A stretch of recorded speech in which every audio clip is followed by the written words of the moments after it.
Welcome to the Audacity, the podcast by women, for women, and anyone brave enough or willing to listen. We love you all. Thank you for being here. I'm Lisa, your host, and I have my beautiful co-host with me, the Sovereign Woman. Hello, hello.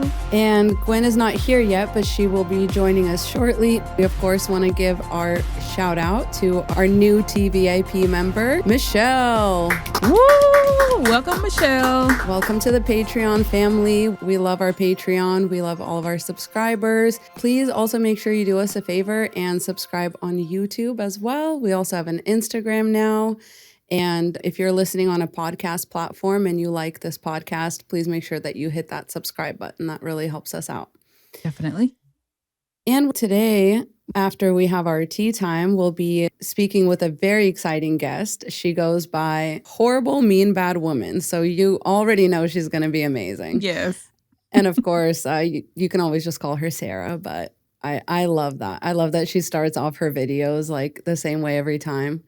She says, I'm a horrible woman and I make content for other horrible women. I just love it. It gets me every time. I hit that subscribe button so fast when I heard that opening line. And I'm so excited to chat with her. We're going to talk about people-pleasing and just how that affects women and how decentering men really helps with that. And I just can't wait to dive in with her. But before we do that, let's have some tea, Sovereign. Yeah, so DDG, aka DVD, and Halle Bailey has been, I know, right? They've been in the news, and it's basically just a situation where women from all over were trying to warn Halle about the type of man DVD was, and she didn't listen. She told us to mind our business, and like I keep saying, she had every right to say that and feel that way, but now she's suffering the consequences of giving him a chance. And this is just another cautionary tale of not listening to people when they say, you got to give a brother a chance. No, because when you do and they screw you over, then they're going to say you should have chose better. Unfortunately, that's just what it is. I really like Halle a lot. I think she's very beautiful, very talented. She just, she's still kind of youngish. She's in her 20s. I think she's like mid-20s. It's absolutely a canon event. I feel so bad. So I'm giving her grace. But yeah, she ended up getting a restraining order. It's temporary. So I don't know what temporary is where they stay. I don't know if that's like 6 months, if it's a year, if it's 2 years. I don't know. But she had temporary sole custody. And I don't know how long the restraining order is going to last. But DDG got violent with her, chipped her tooth, hit her head on the steering wheel. And I think they were exchanging Halo or something. She was giving him the baby or whatever. I don't know. Classic stuff. These stories are all the same to me as far as I'm concerned. But the type of clout chasing that he's been doing, I'm working on a video now where I'm explaining that I don't believe clout chasing is in and of itself a bad thing. I think it's a form of networking to some degree. It's all about who you know and, who you have access to in order to make it or open yourself up to opportunities. But I think what makes it bad is when you don't care who you hurt. You don't care about negative publicity. You're doing all of these horrific things to get the clout. And that's the problem. If these men were doing it right, then they would actually get the outcomes that they want. But they just can't help but be like evil and controlling. I made a video earlier that I haven't posted yet, but I'm like, some of these men are just defective because all he had to do was just be a decent person. Like you would have had 1,000,001 opportunities being connected with somebody like Halle Bailey. It's like, what is wrong with these guys? Yes. Like he couldn't have said like, hey babe, like I love what you do. Like, how can I get in on this? Like, I don't know. Like he could have just been nice about it, kind about it. But these men don't want to go about things that way. They want to feel like they did it themselves. They want to feel like they got it for themselves. It's so horrible. At the end of the day, they never will. They will still need these women for clout. And I also think just like my 2 cents on the situation, and I know at some point we do have to tell women that they made a bad choice and like whatever. Yeah. Like at a certain point, it's like, look, everybody told you, etc. But what I think is interesting about us as a society is how casually we dismiss men's terrible choices. Like, are you really trying to tell me that hitting her head into a steering wheel was a good choice. Here's the thing. Every male in the industry, and not every, but a lot of them are backing him. They're like making whole videos like, I know he's a good guy. I never got a vibe that he would ever do that. They're all, and here's the thing. I believe they're all lying. Like they know what he's capable of. These men know that a lot of them are degenerate, but this is how hard they go for each other. And even women are on there saying, I don't know. I don't believe. And it's like, these men are never going to go to bat for you the way they go for to bat for each other. The way they have each other's back for complete fuckery. Not for anything good. It's just fuckery. And this whole, she's keeping me from seeing my son and all that. I already knew where this was headed because I've seen this story a million times. And unfortunately, like you said, it's a canon event. She's going to just have to she's got to hold this L, and hopefully she learns from her mistakes and she doesn't repeat this again and don't give another clout chasing streamer or whatever he does a chance. She's up here and he's here, and I'm not trying to be funny, and I hate to say it that way, but let's be real. That's what really it is. Yeah. And I just hate that I think she's like 25. A lot of us did dumb shit when we were 25. So it's like, first of all. But I also think, too, that it's really difficult for women. Like, when you hear, like, Tracy Ellis Ross, for example, talk about why she's still single. It is difficult for women to find men. Like, it's just such a catch-22, right? You're independent, you're successful, whatever. And a lot of men at your level, they don't want you because then they'd have to contend with that. Yep. Right? They'd have to be like, oh, well, she doesn't need me. She doesn't, whatever. And so a lot of these women end up with men who are literally using them to like social monkey branch, right? Social climb, because at least those men will be nice to them at first. At least those men won't like try and dick measure with them at first. And eventually, like once they sort of trap you and once they, that's when they bring out their true nature. But really, for a lot of them, they use the like, I feel like that happened to Keke Palmer as well. Yep. The same guy that, she thought, oh, well, he's not one of these. He's not like one of these Hollywood guys, he's different. Like maybe he doesn't have money to offer me, but he loves me. His tale is old as time. And then he reveals his true colors once he has you trapped. Then he's like, what are you wearing? Yeah. Where are you going? Why are like you online what if for everybody? DDG broke into her house or whatever and took a picture of her bed talking about, I see what type of time you on or something like that. And I'm just like, that's another thing. I don't trust him in that. Like when guys start doing stuff like that, my mind instantly goes to, if I can't have you, nobody will. Exactly. And if I got to go out sad, I'm taking you with me. That is where my mind goes when men start doing stuff like that. 100%. I just hope she has security. I hope she gets far the fuck away from him, because he strikes me as the type that would, if he's doing all of this narcissistic stuff, and I don't want to call him a narcissist because I'm not qualified to call anybody a narcissist, but the qualities that he's showing are narcissistic as fuck. We know men are kind of trained towards this by our society. Absolutely. Like and I also don't trust it. Ugh. I just hope she's safe. Me too. And it's the same thing as like men like really tell on themselves a lot. And, of course we have to address the P. Diddy trial. And there's just been so many men. I literally just made a video about this today, but there's been so many men that are like, if your wife or girlfriend is defending Cassie, then she's been a Cassie. Then she is a Cassie. And I'm like, that's so ladies, horrible. What does that mean when your man is defending P. Diddy? Exactly. And what so does it many mean of them that so many of you men are literally out here like free Diddy? What does that mean? If she's defending Cassie, then yeah, she's a Cassie. And you know what? A lot of women, probably are. If by that you mean she's a domestic abuse victim and a sexual abuse victim and a victim of grooming by a man twice her age. Absolutely grooming. So yeah, a lot of women are that. And that is exactly why women Wasn't she empathize. 19?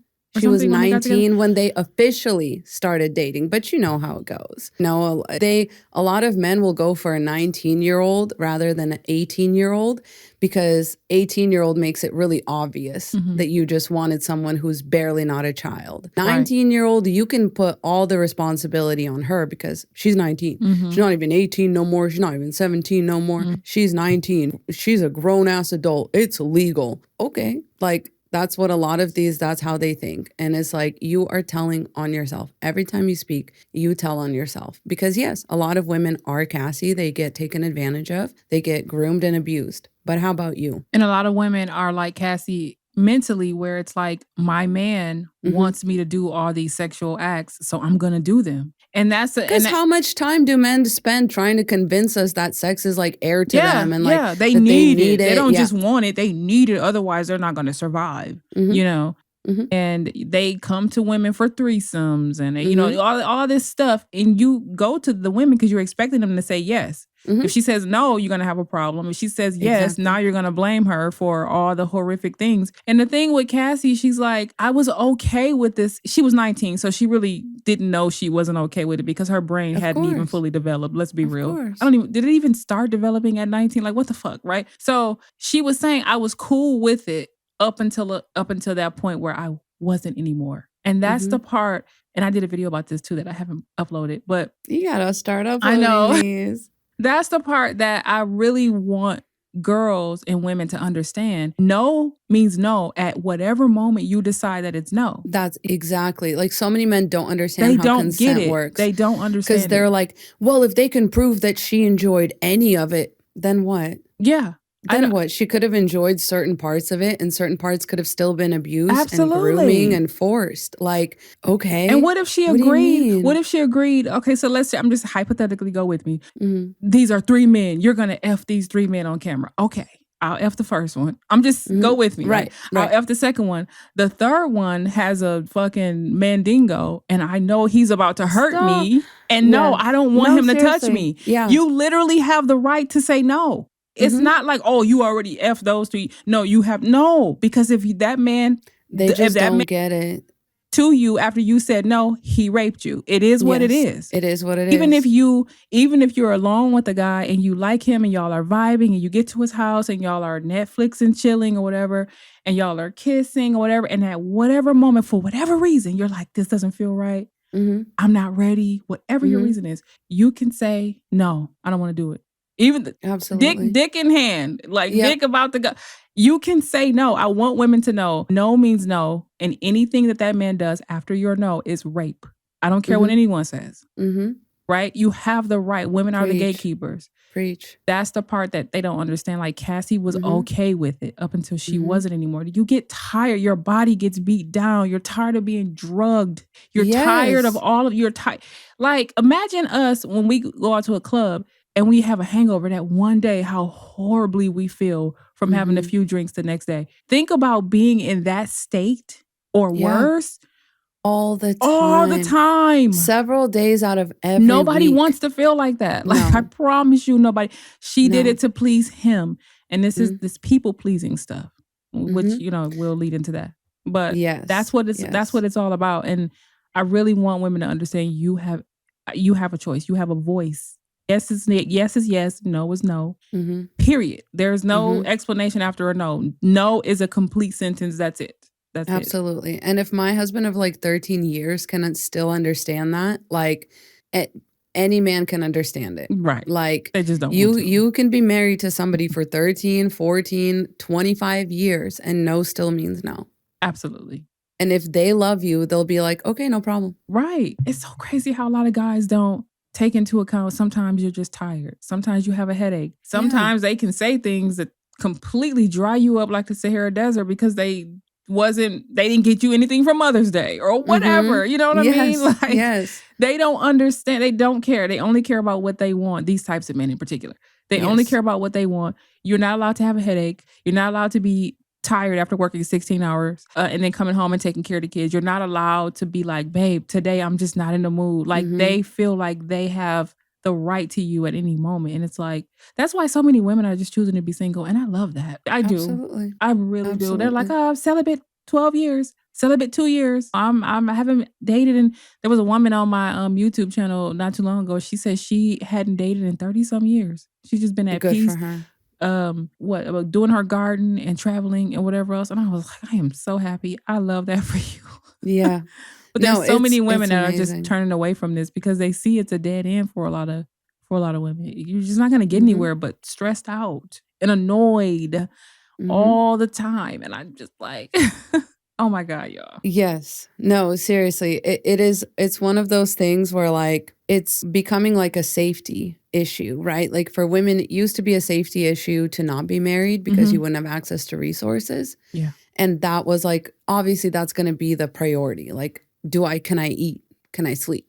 Right. Can I access resources? Am I safe from like outside? But now it's a matter of if I can get my own food, get my own resources, outside is still not safe. But also bringing a man into my house is not safe. Women are going to figure it out. It's a 2 + 2 = 4. You can say as many times as you want that 2 + 2 = 5, but 2 + 2 = 4. Facts.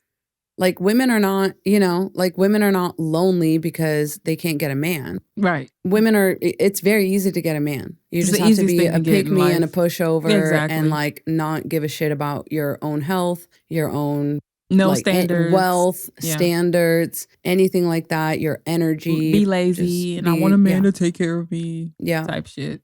Yep.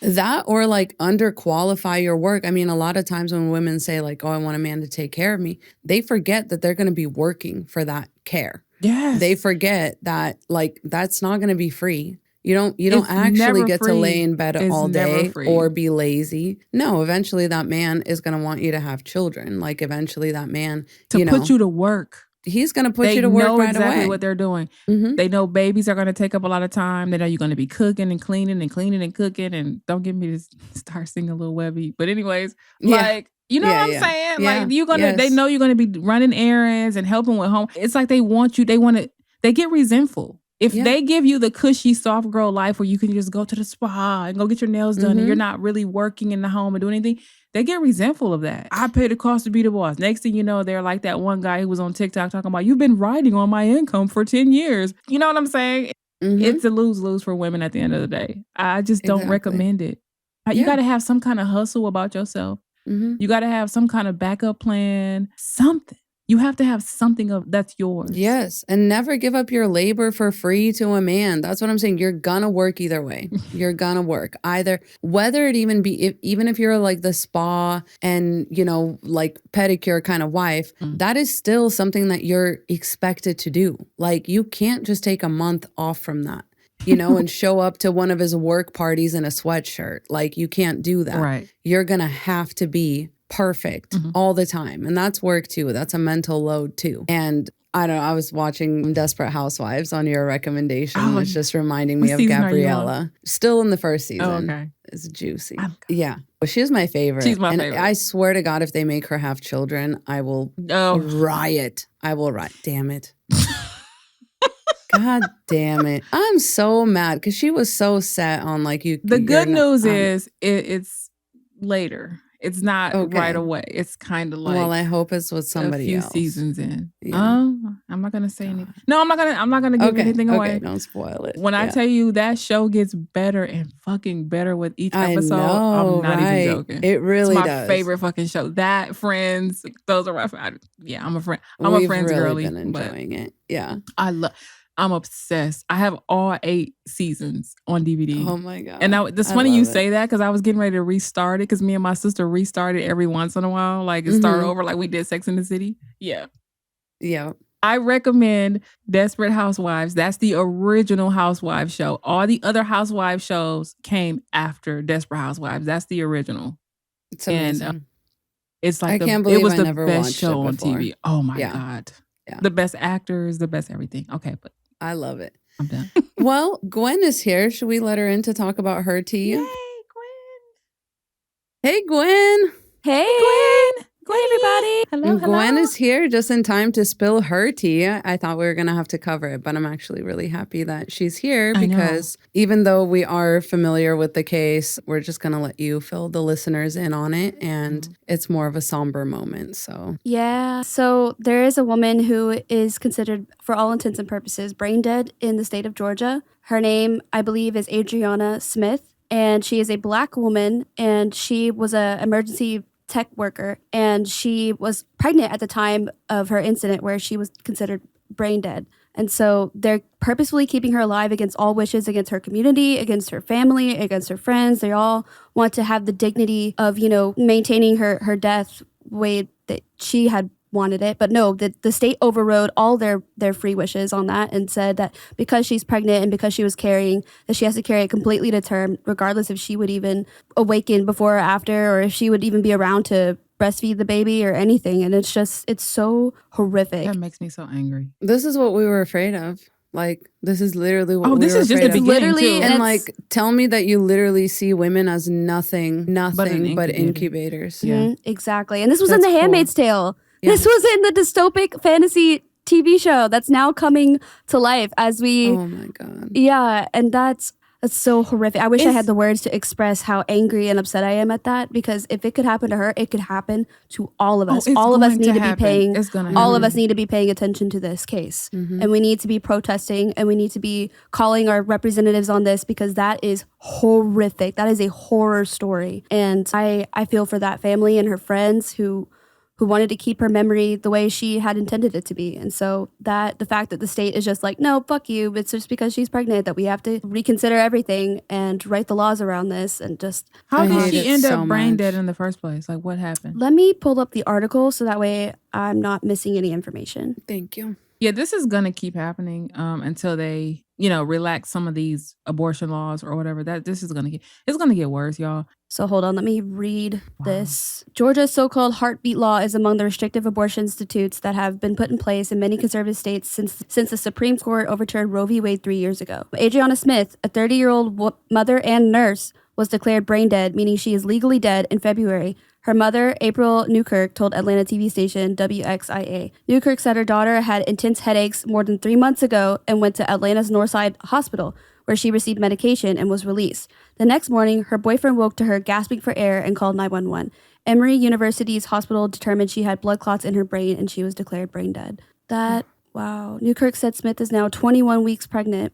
Removing breathing tubes and other life-saving devices would likely kill the fetus. It would Okay. kill her. And yeah, her. Well, she's already She's already dead, but I'm just saying, like, Didn't even- her body is literally being used. Like, this is literally the, like, violinist argument. Like, if somebody, hooked up, like, a dead person to a woman and said, like, oh, this is the only way that this person's going to survive. Like, that used to be the reason not to do this. That used to be the ethical argument against, like, women having to carry out fetuses that they would rather not carry out, like that they would rather abort, because it's always been a woman's choice. It's always been the female's choice in nature as well. So, and I want to point out that I'm pretty sure she was probably planning this baby. Yes, Yeah. they both really wanted this child. So remember when I told y'all this was going to start happening to women, not women who want abortions, but women who actually plan their babies. And this is going to keep happening. 100%. This is what I'm talking about. And I'm sorry to say this, but I kind of don't want the baby to survive. And I'm only saying that because I feel like if it does, that's going to pave the way to keep doing this to more women. 100%. Yeah. 100%. If the baby doesn't survive, I think that would, and I'm trying to be funny, it doesn't have a mom. I hate to say that, but it's like, what's the point? And I'm sorry, but that's really how I feel. My thoughts exactly, like who's going to take care of the baby? Like, oh my God. Men don't get paternity leave. So who's going to take care of it? Exactly. Like a grandmother that is already like probably doesn't want to do that. Like somebody that wasn't planning on this baby is going to have to like now take care of it. Yeah, people are all in to give gifts and diapers at the baby shower and all that because they don't think they're going to be, this baby has a mom, right? But this baby doesn't have a mom now. And it's like, I really do feel like if the baby survives, it's going to open the door for this to happen to other women. And I think if it doesn't, that might help to close this down. Like, don't do this anymore because this is very unethical. I'm also sorry, but that's think just how I like, feel what about are we it. going to do about the cases when women who are in comas get raped by medical staff and they get pregnant? Do you guys remember that? I remember. Y'all remember that case? I So remember. what are we going to do in that situation? Is the baby still more important? They're not going to care though. That's the I thing. know they're They not want going to. Yeah, exactly. That's what I'm saying. So like now, and then how long until that's just like normal? Like how long until That's what I'm that's saying. just like, hospitals start getting paid by like, I'm not going to go down like some conspiracy theory. But It's It's happening not now. even a theory. That's actually what's happening. It's already here. Yeah. It's all about, like we were talking about with the medical gaslighting. You're just an insurance number. The more they can extract from your insurance, they're going to keep you alive or whatever. And they're even to going the to let government. they're going to let some like hospital staff member, like some random dude, like impregnate you and then like force you to keep it so that then like the hospital can bill somebody or something for a birth. That's all that matters. That's it. Absolutely. And who's to say that it's not them or somebody on the committee that's like in cahoots with this and making this happen for that purpose? Well, I don't trust any of these people. They're concerned about childbirth rates dropping. So so they'll do anything at this point. They're pulling out all the stops. You're so right. Do anything at this point. You're so right. Yeah. That's so oh my God. It's very upsetting. It is like, this is exactly what women were afraid of. It's just us being used as like body bags, like incubators, as like, it's so horrible. It's so truly, truly dystopian to have a baby come out of a dead woman. Like, and it's like, oh, to hell with her. But oh, there's a baby. We don't give a fuck about her, but here's the baby. Like, that's and now you don't give a fuck about the baby either. Now that it's out. Oh no, they're not going to care about the baby. When soon as babies are born, these pro-lifers, nobody gives a shit. Nobody. You should have had kids then if you don't have the means to take care of it. That's if you were just gonna die. Pro-birth. Yeah. Stop. They're just pro-birth. This is proof that they are just pro-birth. They are not pro-life, because if they were pro-life, they would actually care about the health of the mother to receive the baby, to be able to take care of the baby. Like, it's never been about us. And that's how, and at some point we got to give our dues to the crazy leftists who called this before and to say that they were right because they all predicted that this would happen. Absolutely. And even Margaret Atwood, when she wrote The Handmaid's Tale, she said that, I didn't write anything that didn't already happen to women at some point. Yeah, this has been happening to Black women for a very long time. Oh, very long time. When when slavery was abolished, how did they get around that? How did they get around that? They couldn't bring in any more people to enslave. So they would forcibly, make Black women procreate, make babies. It's terrible. And that sets the precedent. And it's because Americans are not taught their history. Like, most people don't know this. Like 90+% of people that live in America don't know this. Yeah. They don't know that women were forcibly, like, I hate to use this word, but bred. Like, they literally were. That's exactly the word. That's how it worked. And that's why it's happening again, because nobody cared the first time. Yeah. That's exactly. Nobody stopped to learn what feminism actually is and what it was for and what it helped us to do and the past that we had to claw our way out of. And so now we're doomed to repeat it. And why it had to exist in the first place. Because I love asking people that question. If women were being treated right and treated like humans, feminism would not have had to happen in the first place. Nobody ever stops to wonder, why did we need feminism in the first place? You took the thoughts out of my head and put the perfect words to them, because I was literally trying to think of how to say this. Because Yeah, seriously. Nobody asked that question. Yeah. Like, feminism ruined the family and it did this. And it's like, women give life to everybody on the planet. If you had treated them as such. Yeah. And exactly. women were happy and women were we're not being subjugated and whatever else. This wouldn't even exist. There would be the word feminism wouldn't even exist. There would be no such term. You know what I mean? 100%. 100%. So yeah, we live in hell and it's only getting worse. Literally. The fire is getting hotter and hotter. Yeah. Yep. But we're the frog in the boiling pot of water. So at some point that temperature is going to get too hot, right? Right? I need y'all paying attention. Yes. Our lovely listeners, our intelligent women out there. So please. Yeah. But on that note, let's talk to our wonderful guest, and we'll be right back after this break.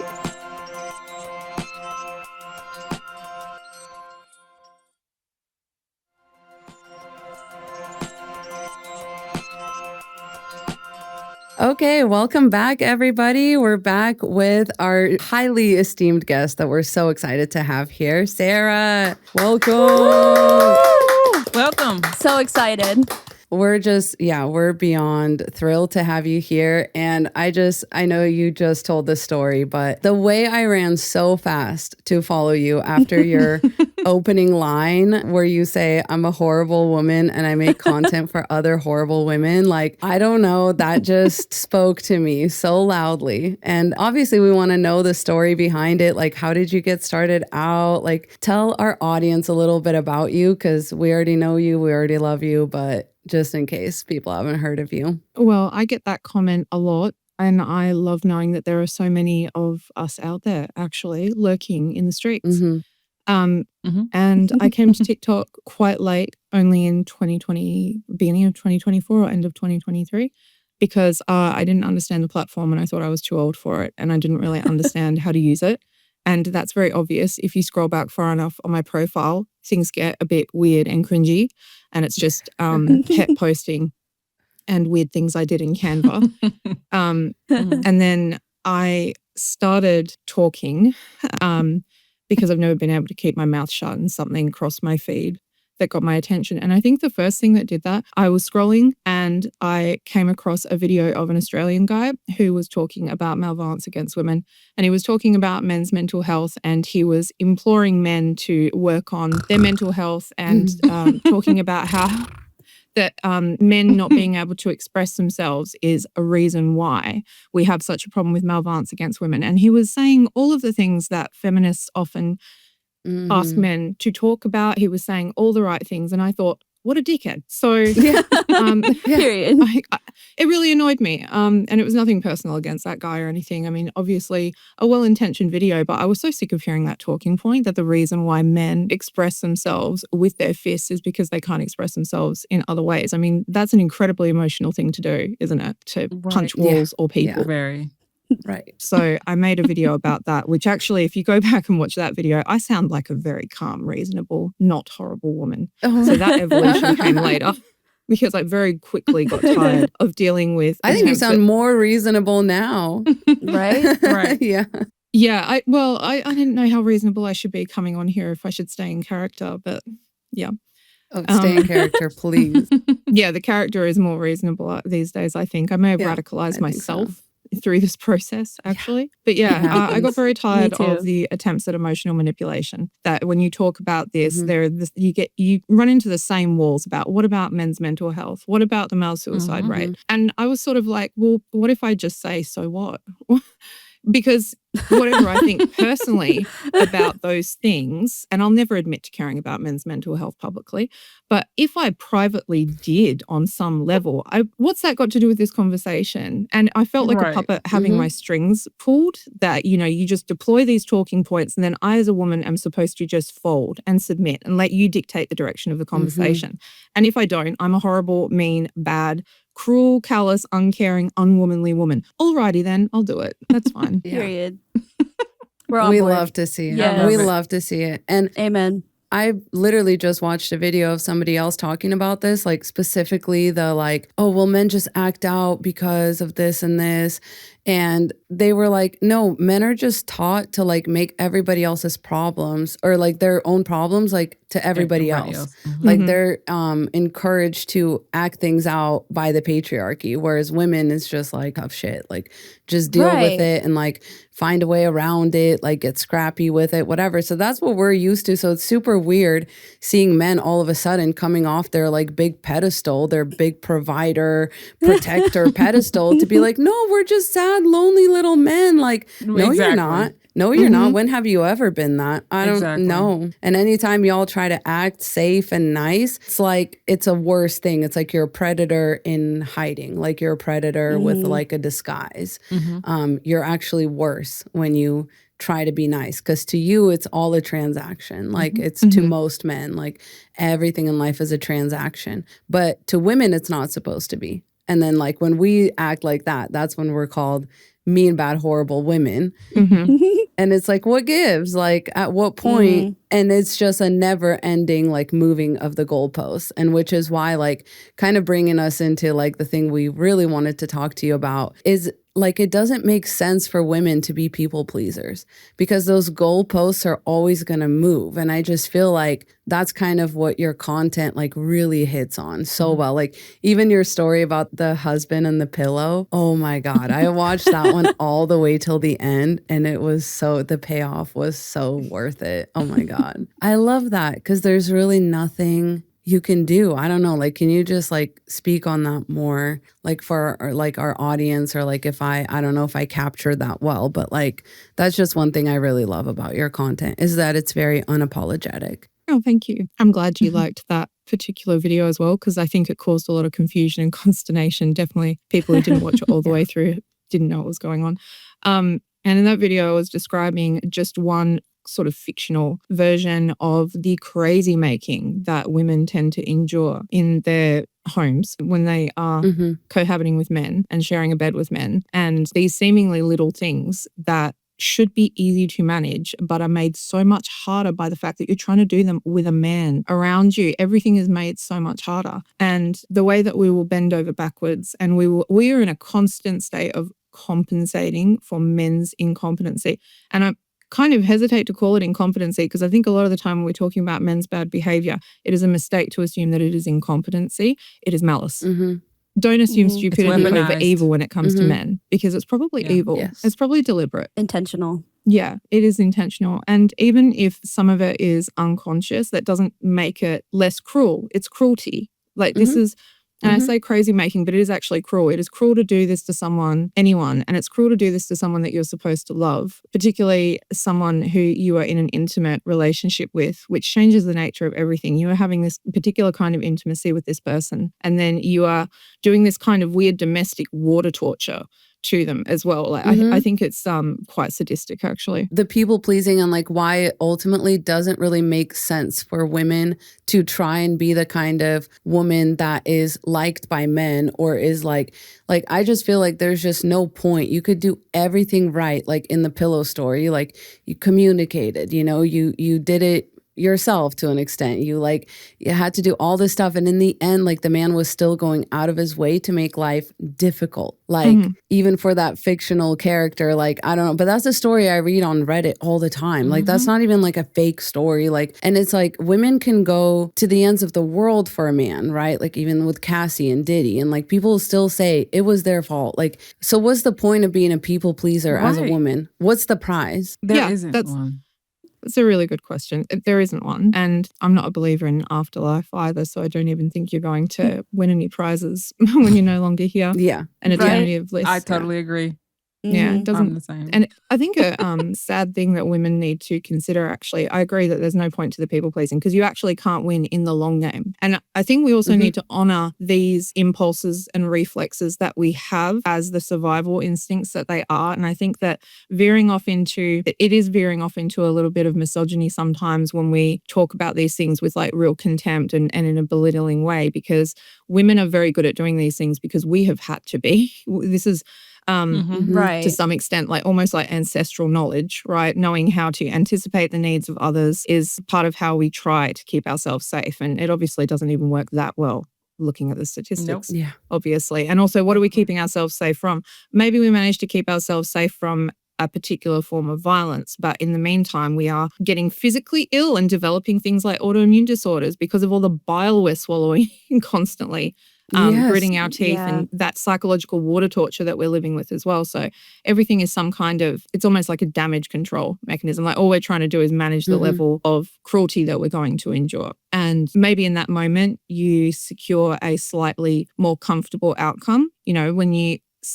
When you are agreeable, maybe you don't suffer the kind of backlash that you would if you weren't so agreeable. But if you step out and look at what that looks like across a woman's lifetime, the cost to you is still unreasonable and horrible and really, really sad. So I think that something that we really need to meditate upon, as I often ask women to do, is the fact that you can go your entire life suffering in silence and martyring yourself and self-sacrificing and get no payoff at the end and just die. And nobody will remember you as anything except a wife and mother who was always so giving and generous. And that's it. And that there's not a moment of retribution where suddenly all of your sacrifice pays off and you get like the reward and recognition that it actually deserves. It's entirely possible for you to spend your life doing all of this and then just disappear into the ether. And that's actually kind of a scary thought. 100%. Yes. And a lot of men act like I think this is like a mass brainwashing scheme, because a lot of men will be like, no, like a good woman will stick beside her man when he, cheats on her, if he goes to jail, you got to hold him down. If he hits you, like, it's because he loves you, and like you got to hold him down and all that. And like, again, the prize at the end of that rainbow is an early grave every time. Literally. Like men so much don't care about what happens to women that they'll give you bad advice on purpose. Yes. And that's where like a lot of women's quote unquote like people pleasing comes from, is because people tell them their whole life that like, oh, well, if you just stick around, or like, well, if you really love him, or like, well, he really loves you and that's why he comes back. And it's like, no, he comes back because it's convenient. He comes back because he feels like he can do anything that because he wants. you're his dummy. Like, yeah. I always say men don't leave their dummies. And then when they do, they come back because in their minds, you're a dummy, especially if you take them back.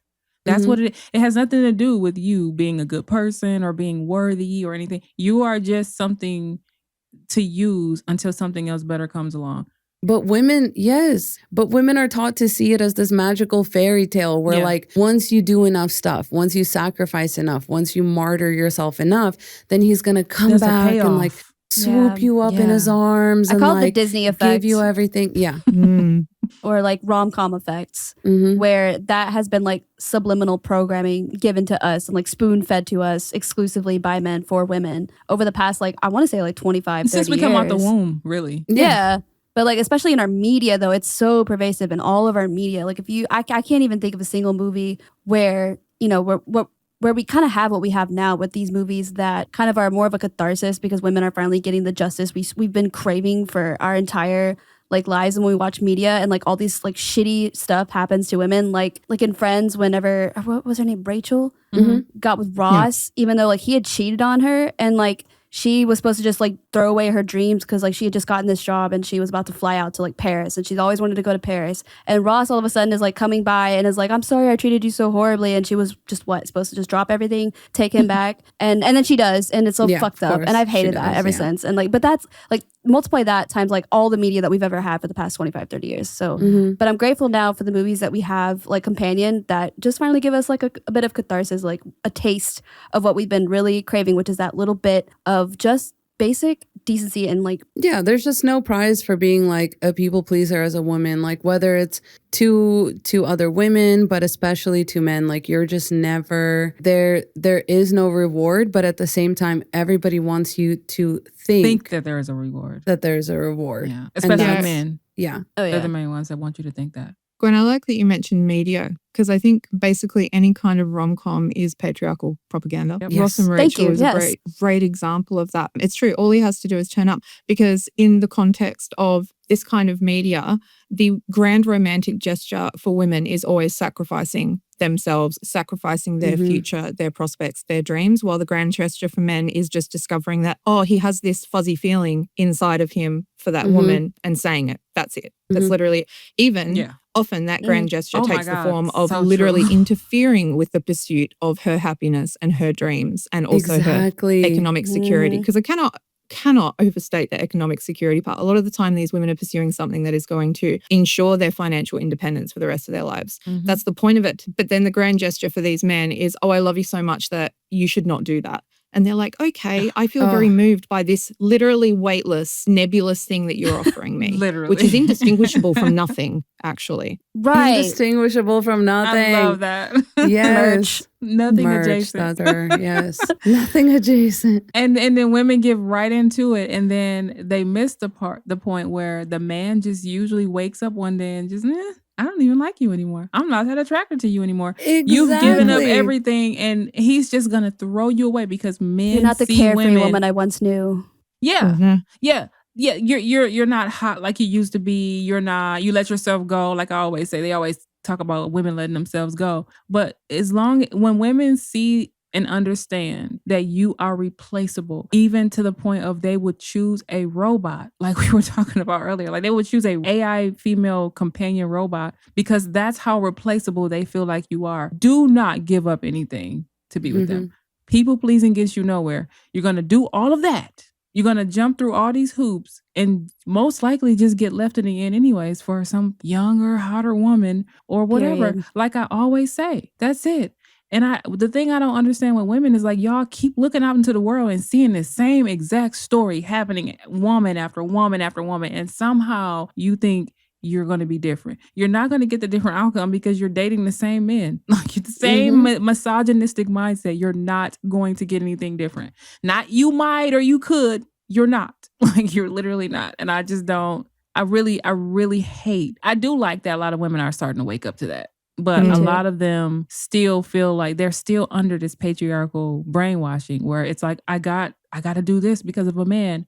I have to dress this way because I have to attract my husband. I got to do this. And every aspect of their lives is centered around a man and what a man wants. And it's like, you're going to lose every time, babe. You're going to lose every time. Because men are doing the same thing. Because they're also prioritizing the things that the man wants. You both agree to do that. Yes. So I wanted to ask you, Sarah, like, how do you feel like decentering men like fits into this, like, not people pleasing? Like, how do you feel like we can, like, let's wake the ladies up a little bit. You know what I mean? Like what, like how, I just love hearing you talk about this stuff and like, you know, feel free to speak on like why you don't feel bad for men and their loneliness epidemic. Like what can we do as women to sort of like help further decenter men and like stop listening to their propaganda? How do we like, radicalize more women? Yes. I want to radicalize the fuck out of Gen Z and Gen A.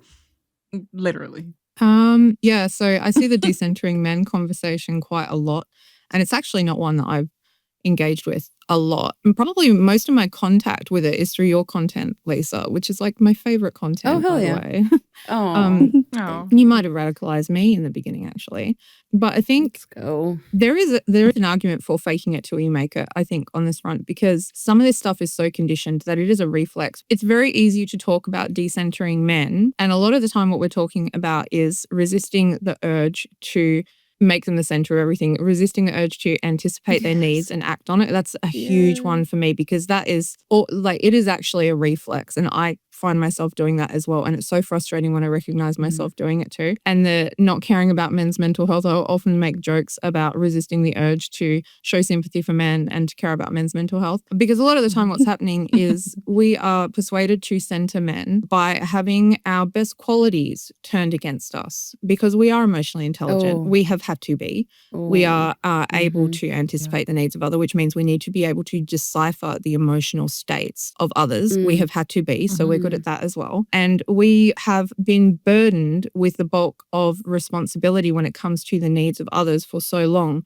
that, of course, we have to be compassionate creatures because otherwise we couldn't take care of the children that, you know, the men refuse to be involved with to the level they should as parents and things like that. But so it's very upsetting that those are really, really good qualities and qualities not that we shouldn't have, but men should also have, but their development has been stunted by their privilege, essentially. And then those qualities that we need to be able to keep things working and keep other people safe and comfortable get turned against us to manipulate us into doing more of it, but at our own expense. It's really quite perverse when you think about it like that. Instead of asking men to be better people, we're just asking women to like carry the load at their expense, like you said. Like it's literally coming out of our pockets, like it's coming out of our like livelihoods, it's coming out of our ability to feel safe, because it's like, well, if you had just been nice to him, why the fuck do I have to be nice to anyone? Like men are not nice to anyone, like that they don't want to be nice to.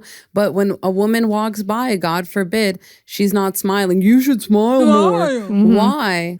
To make you comfortable. Like animals do that, like grin or whatever, to signal that they're not like threatening, So men will be like, no, like show me, like you need to show me that you're not like threatening me or something. Stranger. And it's like, what the fuck is wrong with you? Like, why am I supposed to go out of my way to be nice to you when like you don't care if I live or die? Like a lot of men don't care if women live or die. I tell men all the time when they come on platforms like TikTok Live or whatever and they start talking shit, I'm like, sir, I literally don't care if you live or die. I literally don't care. So I will say let's normalize telling them I don't care anything about you. I already know you don't give a fuck about me. So I don't care about you either. Like, and I love how Sarah was saying she don't care about the loneliness epidemic or men's mental health. Because I said the same thing the end of 23 on YouTube. I was like, I made a whole video about it. I was like, I literally don't care. I said my favorite line, you couldn't pay me Jeff Bezos money to give a fuck about a man's mental health. Like, I literally don't care. Like, and it's not even that I didn't used to. There was a time when I did care a little bit. You know, it's like, what can we do to, these men have it so hard. And as I got older, I'm like, if they have it hard, it's self-inflicted. So this is not my problem. Right. Like, I just don't. I'm seriously, done. they don't even have to deal with a period every month. Like, how hard can they possibly have it? They're literally. That part. And it's also just like, when has it ever become our responsibility to care about your mental health, your happiness, your well-being? Like, those are all things that should be... The natural-born leaders. The natural-born protectors and you're supposedly providers leaders and the more logical sex. Like, why haven't y'all figured that out by now if you're so logical? Yeah, and like, I don't get it. I need somebody to answer that question. Like, we're waiting. We're waiting on this answer. No, I think they don't actually know how to dig themselves out of this hole. I mean, it's not really a hole. We're in a hole, but their own relative men under patriarchy hole. I don't think they know how to do anything about it because their development is so stunted because there's so much stuff they have not had to do. There are skills they have not had to develop because they've outsourced all of that labor and responsibility to women, often without even realizing that's what they're doing. So they really are in a state of arrested development. And this is part of why they keep turning to women and asking us to do something about it, because they actually know that we are the ones who have the skills to do that. But it's also not our job. And I'm certainly not going to. And I'm so committed to the bit as well. They're not being swayed. All they know is emotional manipulation. It's so funny. I think, Sovereign, you were saying something earlier about men acting all pathetic and acting weak, or I can't remember, maybe it was you, Lisa. But they do this thing where they're leaders. They are meant to be, the domineering big man. But then whenever it suits them, they suddenly roll over and show you their belly and cry incompetence. Yeah. I'm just a man who's dealing with a big suicide rate and a loneliness epidemic. And like, I don't know how to fix this. And take pity on me. And why won't you fix it? Like, no, I won't. I don't care about you. And even if I did, I would not, on principle, admit to it, because me admitting to it, me getting into this conversation and trying to prove that I am not a monster and that I am compassionate and socially conscious and I do care about other people is just me having my strings pulled. So you can accuse me of whatever horrible crimes of unwomanly monsterliness you like. I'm going to just say yes. Love it. Sure. Exactly. Okay. Yep. Yes. Girl code. That's where I'm at in my life too. It's like, call me whatever you want. I don't care. And it's like, it's literal toddler behavior, like to be like, no, I can do it. I can do it myself. I do better without you. And like, don't come in here and like, no girls allowed, whatever. And then come crying to be like, oh, like everyone, all my friends, killed themselves, like whatever. Well, did you ever call them? Like, did you ever do anything? Like, did you check in with them? Did you celebrate their birthdays? Do you know when any of their birthdays are? Did you celebrate Father's Day for them? Did you go to their wedding? Exactly. Do you even know like their wife's name? Do you ask them like anything? And it's like, so you try to teach them. And then once they get to a passable level, or once they get tired of being taught, they're like, no, go away. I don't want to do it anymore. Like you need to go away. And it's like, okay, so like what gives? Like, that's why I'm saying there's no point in like playing into their little game, because it really is just emotional manipulation, like you said. Like, I love that. Like, we need to start thinking of it that way. And like, even people pleasing, on the other hand, like even women's like people pleasing, it's an attempt at emotional manipulation to somebody that can't be emotionally manipulated. Do you know what I mean? Like, men pride themselves on being stoic and logical and like immovable, so they're not going to be swayed by you. That's what I mean. Like, you're pouring into a well. Yeah. I'm so glad you said that. It's literally, you're going to do all of that for nothing. You're pouring into a cup that doesn't have a bottom. Yes. Like, it's a bottomless bucket. Cup, Absolutely. Literally. Oh my God. Absolutely. Because then when you come to them and you're like, you hurt my feelings, they're like, okay, what do you want me to do? You're overreacting. You're being emotional. Yeah. Oh my God, that's so true. Yeah, like their hurt feelings are currency. Yes. You just made me think about the Venn diagram between a man and a toddler is a perfect circle. It really is. The entitlement. The like demanding nature of them too. The tantrums, the like Mantrums. Not understanding consequences, like from point A to point B. Like, you have to teach them all of that. And it's like, why? why? If you can just live by yourself and like not have to do that, I don't know why you wouldn't. I'm always telling men how much we women, because they always say, first it was, we're going to get AI robot girlfriends or whatever. But now they're going back to we need each other. Men and women need each other. And I always make it a point, like, we don't need y'all. And we actually never did. The only reason why it seemed like we needed y'all was because y'all hoarded the resources and made us have to rely on men in order to vote, in order to have property or whatever. We never, like, we were perfectly fine without you. And we'll be perfectly fine moving forward. And that's just for whatever reason. I don't know if they secretly deep down know that and they don't want to admit it. Or if they really don't think women can live without them. Because they swear up and down like, y'all cannot, you're going to die along with cats. It's like, yeah, you promise I'm going to die along with cats. Because in my mind, I'm like, I would much rather have Can I get that in cats. Writing? Yes, a contract. That y'all are not going to force me to marry. I'm so serious. Yeah. Because it's either me dying with cats at peace, or I'm going to be one of those older women that's taking care of this man who didn't take care of himself, didn't care about his health. He's COPD, diabetes. I don't know if y'all remember that diabetes. Diabetes, right? You sit up there with all these issues that you most likely brought on yourself. I'm not talking about type 1 diabetes either, but I'm just saying, for the most part, you know what I mean? Like, these men bring health problems on themselves because they don't go to the doctor. They don't care about getting checked out. You mean to tell me in my older golden years, I'm going to be strapped and stuck taking care of a man that most likely cheated on me, most likely probably had an outside baby somewhere along the way, ignore my feelings and all of that. And I need to remind you to take your medications, remind you to go to the doctor, help you get off the toilet, whatever. That when I'm supposed to be retired and relaxing, or being at peace with 15 cats. Just give me the cats. Like, this is that's not even a question. That's just an easy pick. Like, and that's what they don't get. It's so much. Women are literally choosing pets over men. That's so telling. I think that the key part that you're missing, though, Sovereign, I would urge you to reconsider, because in that first scenario, the man is also saying that he has feelings for you at some point. So I don't know if that makes that a more enticing bargain, because see, Sovereign, come on. Are you sure? No. Are you sure? You don't want someone's declarations of As a matter of love? fact, no, because if you declarating love to me, I'm going to think my life is in danger. Because think about the men who unalive. Think about the men who kill their wives. And the entire families. She left me. If I can't have her, nobody else can. Okay, I don't want no man to love me that much. I want you to stay over there. I'm sorry. I don't see that. That's not cute to me. I don't find that endearing at all. That's life-threatening if a man tells me I can't live without you. You're in danger, girl. Run. And plus, what do you want me to do with that? Because again, it's like that's an adjacent to nothing. Yeah. So, how did she say it before? What did she say? It's indistinguishable from nothing. Sarah? Indistinguishable from nothing. I love that so much. They're the same picture. They're the same picture because it's just words and no actions. Yeah, I love that so much. Love really, to quote Massive Attack, love is a doing word. Like, if you're not actually demonstrating love for a person, then whatever feelings you have inside is completely indistinguishable from not having those feelings. They have no value to me. The things that go on inside of your head have no value to me. And why should they be currency to extract labor from me and acts of love and service from me? That's ridiculous. And I love how you put that. This is the reason for the propaganda in the media, though, because women actually have to be groomed into this from childhood. Right.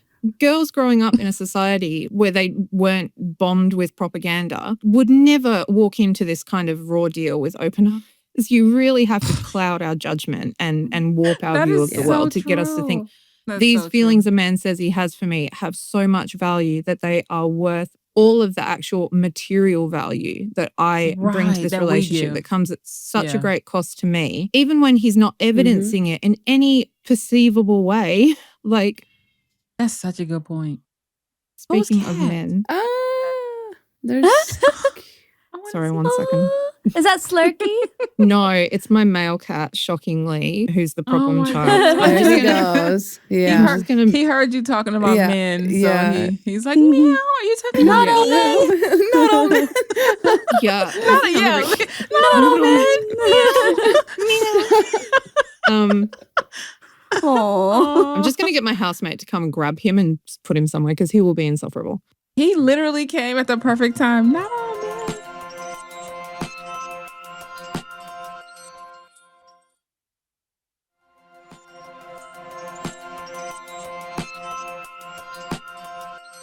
I wanted to talk about some of your like more recent videos too, like the different kinds of beauty labor and like even just, I don't know if you're comfortable like discussing this or y'all, I don't know, but like free bleeding and stuff, like just stuff that like women go out of their way seemingly to just like not be considered disgusting by society when like men literally have none of that. Like men will walk into like a game store with a literally dookie stains like coming out of the back of their shorts. Like, I'm so serious. Or they'll be like, you know, my wife found skid marks in my boxers and now she's mad. Like, am I the asshole? Yes. Like, what the hell? But I've literally posted a video at the beginning of which I had to like put my hair up or like I was pulling back my hair. And I'm talking about politics. I'm like fired up. I'm talking about Donald Trump, whatever. And you can see that I hadn't shaved like my armpits in like a few days. And there was literally so many, like that video went viral because I did that in the first like couple seconds of it. And there was so many men like, I stopped listening after I saw her armpits. And I was like, good.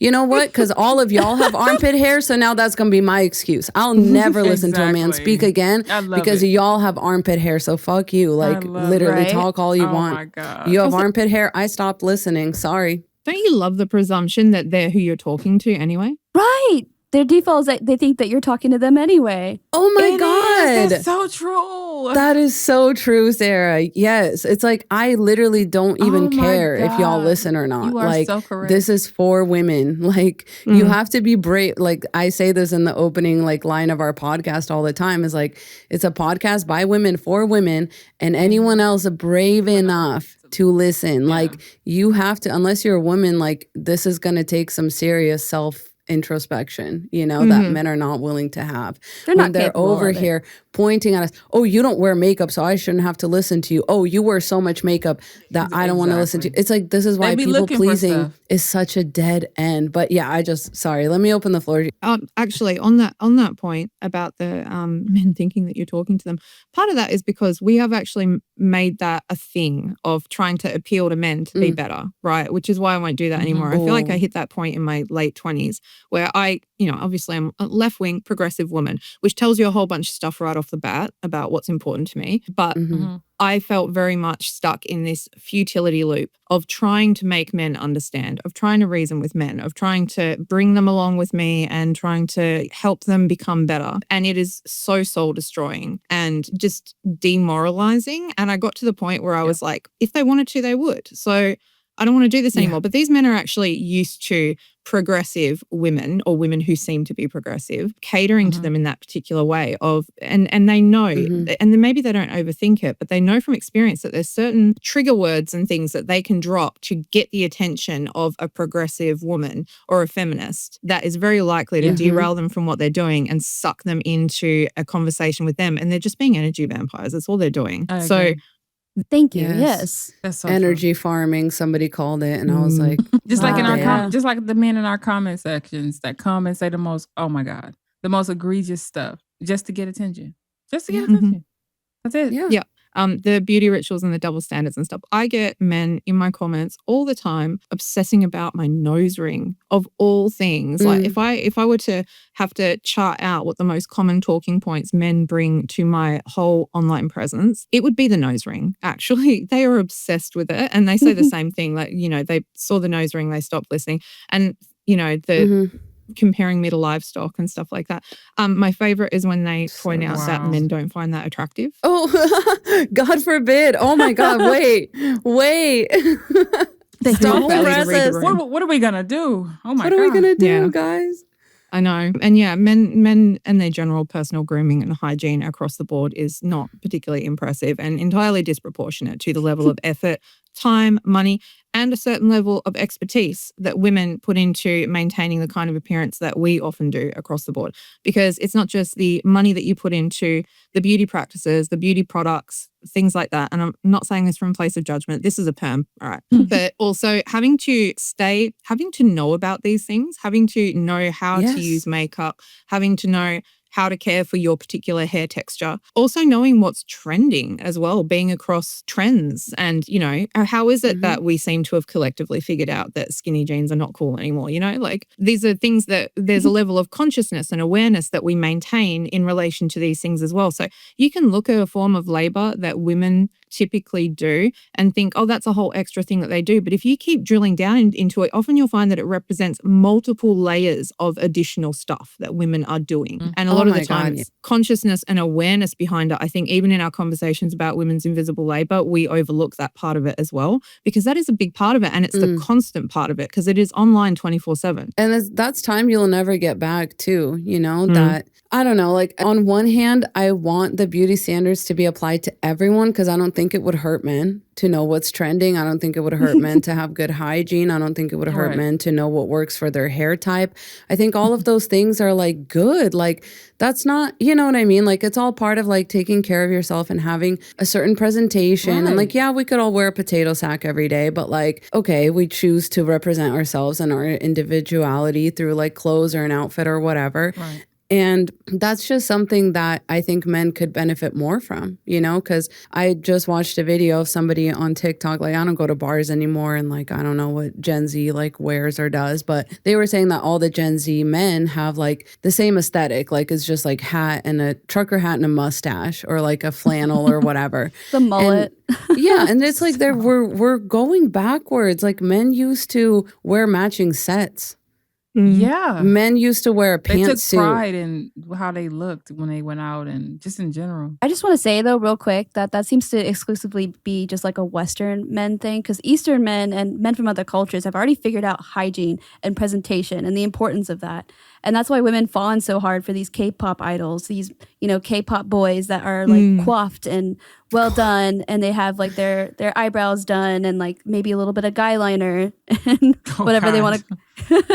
And so yeah, for a moment Western men started doing that too, but I think like other men discouraged them from it. You know, they were like, "Oh, are you gay? Yeah, you're wearing women's pants, like you must be gay." It's like, I don't know. I always thought getting into a woman's pants was like a straight thing, but okay, like I don't know. Right. It's the straightest thing you can do. You remember the whole metrosexual craze? Yeah. It was like they had man purses and whatever else that they were doing, and the satchel. And it just like, I don't know, it feels disingenuous when like Western men try to do it because it always feels transactional. Like it I don't know. Because like, it is. Yeah, it's like, oh, well, I paint my nails, so now you have to have sex with me. Like, See, I'm changing gender norms. I'm painting my nails. Yeah, but it's like that's supposed to be for you, not for me. Like, why would I care about that as a woman? Like, do that for yourself. Like, I don't understand. And then they hate women for being happy. Like, they're like, well, you didn't like shave your armpits, or like you put on the kind of makeup that men don't like, or like you got a nose ring that men don't like. And it's like, yeah, because I did it for myself because I like it. You can't imagine that. Like, you're projecting onto women the fact that you can't imagine doing something for no attention at all for yourself, and that's not transactional. Like, oh my God. And then it's like, you want us to be in relationships with you for what? You're never going to do anything nice for anybody. Sex robots. Yeah, exactly. Sex robots that comes with free labor. Duh. I think men walk around really that idea that women exist for men. I think that is very, very real on a deep level, because I think men walk around feeling like women are doing something to them, like that women only exist in this outward fashion that is directed towards them, and that there's no inner world or internal drives at all. And I feel like this was no more clearly evidenced than by the gym discourse and what you wear to the gym and that porn-addicted idiot. And literally. Yeah, like, and you will hear men talk like this a lot. Like, they have to be super conscious of what women around them are wearing, and porn has definitely made that a lot worse. But I think that was a pre-existing condition, that they really feel like women are, when they feel affected by a woman's presence, it's because that woman is doing something to them, like, which is really quite sociopathic and scary, actually, if that's how men are walking around. It is. Yeah. It's scary. Yeah, and there's just too many of them that think the same way about outer gym wear. Even though like in the 80s, women were like exercising with their whole coochie out because they had like those spandex thingies that were really hugging. Yeah. So I don't know how backwards we need to go because like even then like it's still like women were still wearing like these clothes to the gym. It's just that the styles have slightly changed. Like instead of those like spandex shorts that women were wearing before, it's like biker shorts. Or it's like leggings. And they were pulled all the way up. And the reason why gym clothes are so tight is because when you're working with heavy machinery, you don't want to get caught up in it. Yes, you can't be wearing like a freaking peasant dress. Like what do they want people to wear? A tent. It's also the same kind of thing when men are like, prove that you're into this hobby. Like you tell them you're into a hobby and they're like, oh my God, me and martial how many arts. Star Wars have you seen? Yeah, Gwen, yes, I bet you get so much because that's like a very male-centered like thing. Definitely. And it's like men literally, like the reason women feel pressure to like people please is because men walk around with that expectation. And it's hard because you're gaslit all the time. Like even when like you're little, and I know Sovereign, like you've talked about this, and I was blessed to have never been asked to do this in my life. I avoided a lot of brainwashing and I still feel it. But like when you were talking about certain male relative or friend is coming over, so you need to change. You're wearing shorts, so you need to change.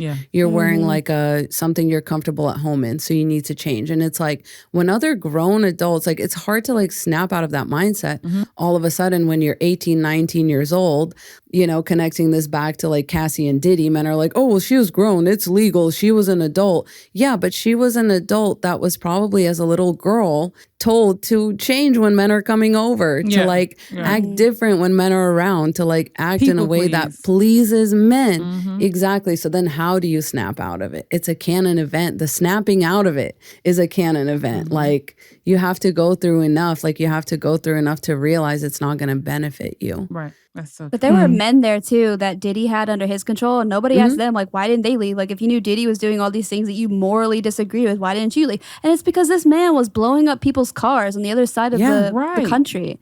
Like literally dangerous. Yeah, so it's for the same reasons that a man couldn't leave. Like how could you imagine a woman would be able to leave? That's the part I don't get, but misogyny rarely makes sense. And a lot of people, people are envious when they figure out that women can use their looks to attract rich men or whatever. And so whatever men want to be sex workers so bad. They do. Yeah, they really do. Somebody did a video. What was her name? The Texas Fairy or something? She did a video asking men MJ. What they would do if they were woke up as a woman. Yeah. And every answer they gave had something to do with sex. Had something to do with, I would go to the bar and I would, and I would go to the bar and let men get me free drinks. And, it is just like that's it. And that let me know, and it honed home to me, for me, that the things that men shame women for are all things that they're jealous of and they wish they could do themselves. That's literally what it boils down to, because their answers was so enlightening. It's like, that's what you would do? But y'all clown women for doing that. You would get dressed up and put on makeup to go to the bar so men can buy you drinks. But y'all say y'all don't like when women get dressed up like sluts with too much makeup and go get free drinks from men. Y'all hate them. They're gold diggers. That's what it is. Hate them because they ain't them. Jealous that they can't do it. That's what it is. And that was so eye-opening. And I hope many other women picked up on that. So it's like when men shame women for anything, it's projection of some sort. Like, I don't take it personal. Don't feel bad about it. Don't let it get to you. Just know they're projecting. And it just is what it is. Yeah. This is also part of why you should probably not waste energy trying to reason with them or trying to convince them otherwise when they accuse you of things. It's not a matter of good faith. They're usually trying to pull your strings. Like, they're not in a place to be reasoned with, and they're in the conversation for a different reason than you are. You're going into it thinking that you can do something productive and useful and rational, and that is not what they're for. That's so true. It's like men don't communicate the same way we expect women to communicate with each other. So women go in with this default setting that they think that they're conversing with somebody who's rational and empathetic and gives a crap about the other person's thoughts and feelings on the matter and will actually listen. But men will actually just listen to find a point in time to respond or find something to retort with and just be combative with and just poke holes and treat this like a debating match instead of just a learning experience or something to glean information from. And I think that's where women have that disconnect because they think that they're talking to somebody who is like them. And really, it's just somebody who expects you to almost put it in like bullet points for them and like make it like spoon feedable. And that's they come at they it care. in like good faith. Yeah. And that's why I love your content, Sarah, because you're like, no, I'm not doing this in good faith with y'all. Like, I'm going to come at it from the perspective of reality, because at this point, like, how long can we all gaslight each other and ourselves into like, well, maybe if we do this, the men will be nicer. No. Nothing has worked. Nothing has worked. If you look around, nothing has worked. It doesn't matter as a woman. It doesn't matter how much you people please. It doesn't matter how you look. It doesn't matter what you do. It doesn't matter what you believe. It doesn't matter how you dress. It hasn't worked for any woman. Everything that men claim they want in women, they will get a woman like that and dog her out. They will get a woman like that and prove that she did all of that for nothing. If you look around, I tell people all the time, look around. It doesn't work. It has never worked. And when you're dealing with bottomless pits, bottomless cups, it's never going to work. That is literally what you're dealing with. Like, it's never going to work. You can pour into it as much as you want. You can keep pouring. You'll be pouring for the rest of your life until you deplete yourself. That's all that's going to come out of that. And he's just going to go move on to the next woman that's not depleted. That's it. And deplete her. And then move on to the next, it's like it's a parasite. It's like the parasite that needs a host. You're just women are just hosts to most of these men. Like they'll use you for whatever they can and use you up until they dry you out to the bone and then move on to the next. It's all transactional. At the end of the day, it's like you are nothing to them. You can easily be replaced with a robot in their mind. You know what I'm saying? Like, yeah. Oh, absolutely. Yikes. It's crazy. I mean, I know some women think giving the men the sex robots would be great so they can abuse them instead of women, but I'm not even on board with that because I don't personally think men should have anything they want. Actually, I'd take everything. Yes. It doesn't make it better just because they're robots.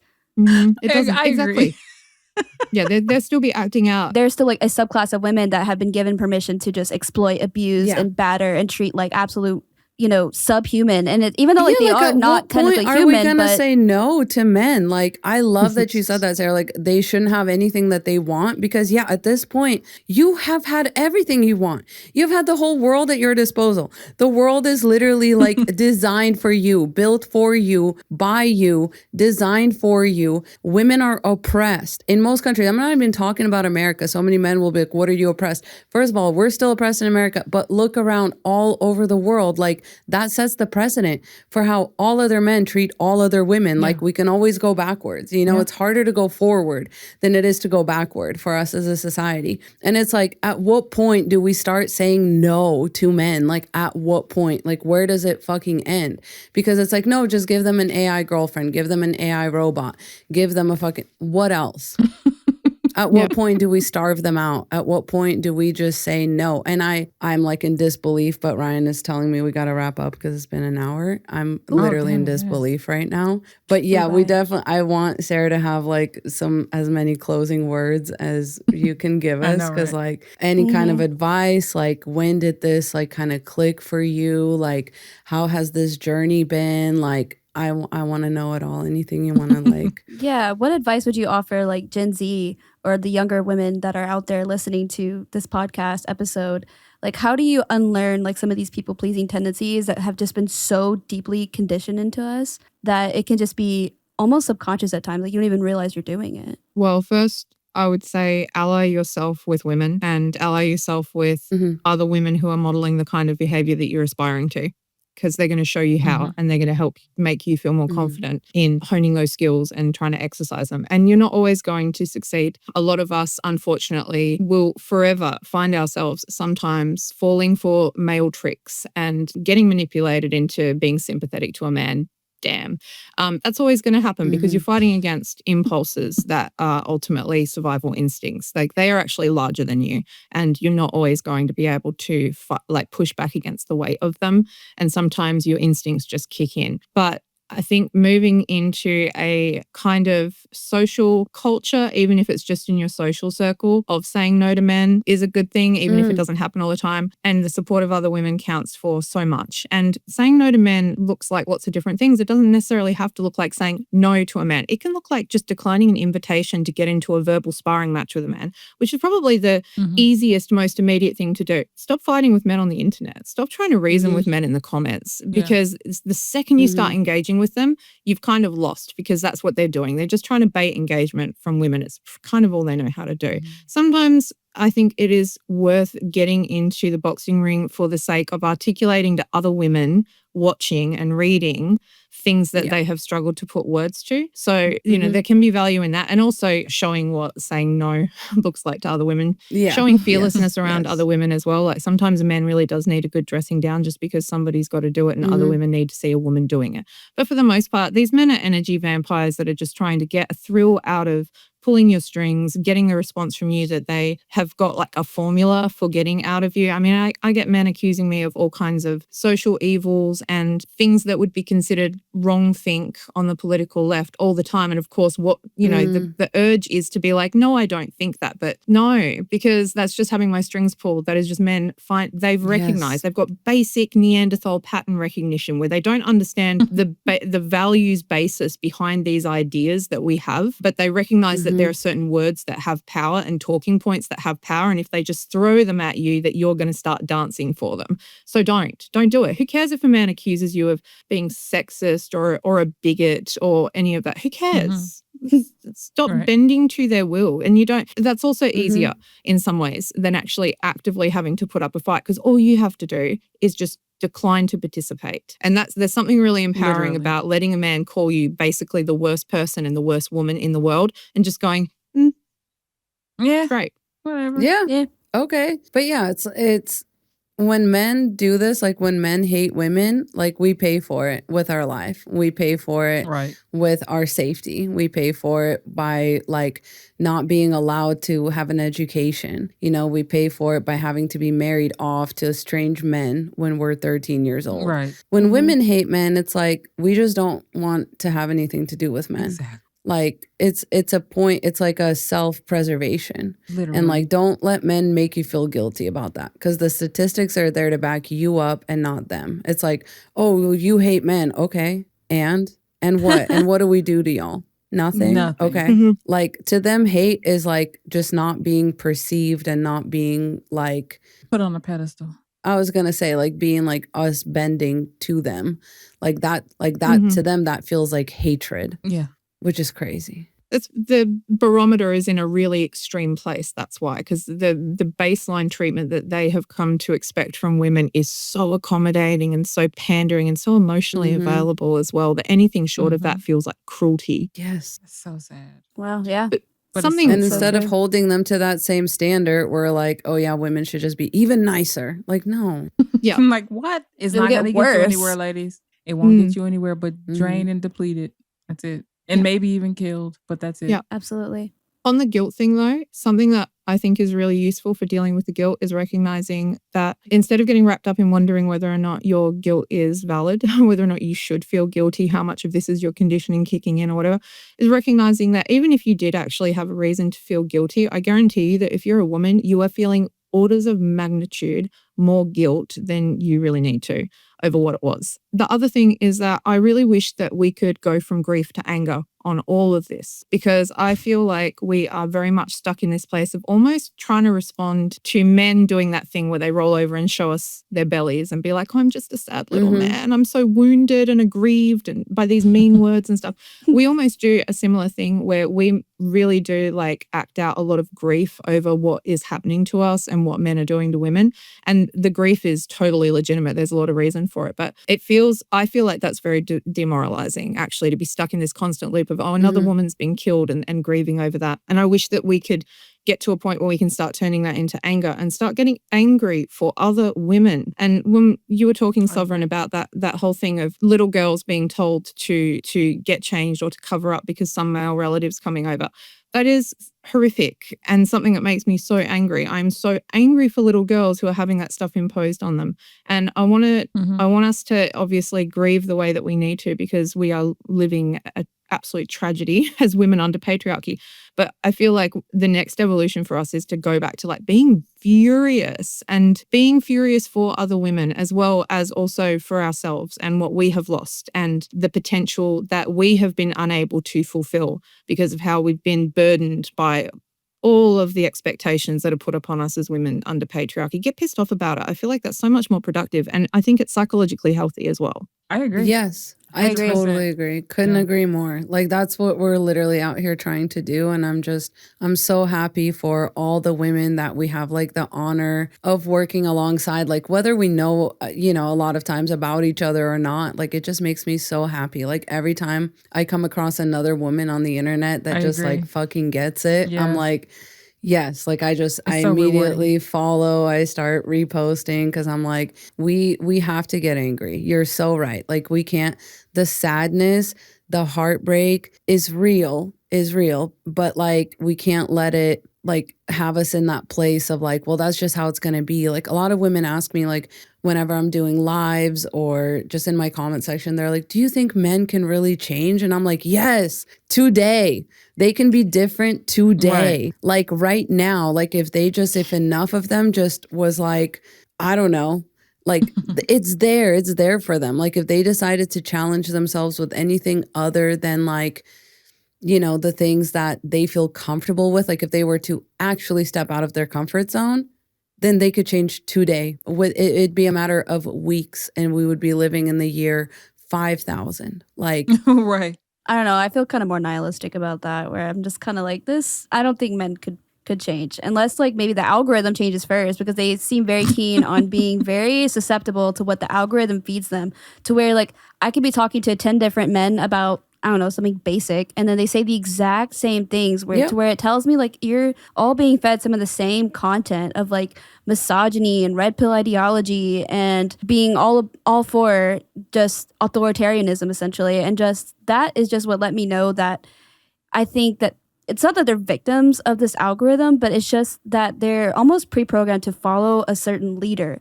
And so I think that men should have, well, not men should have, but more role models should be coming out of the woodwork to kind of guide some of these red pill people out, because I just think they're so far in deep that even if they wanted to change, they're so far in deep that they don't even want to admit that they're wrong and that they're resisting that bit of growth at every turn. And it's exhausting to see too, because I know deep down you don't actually believe in what you're receiving. Because like I work with, in my dojang, I work with some very cool men essentially, but whenever I hear them talk about politics, it's like you regress back into this like default of where like I actually don't trust you now. But but I see them and the way that they train and they talk to each other and talk to the young boys, and it's like I know you're capable of like having a somewhat of a heart, right? And some emotional intelligence and empathy. But then when I hear you talk about, women in politics and like Kamala Harris, like it really, I don't know.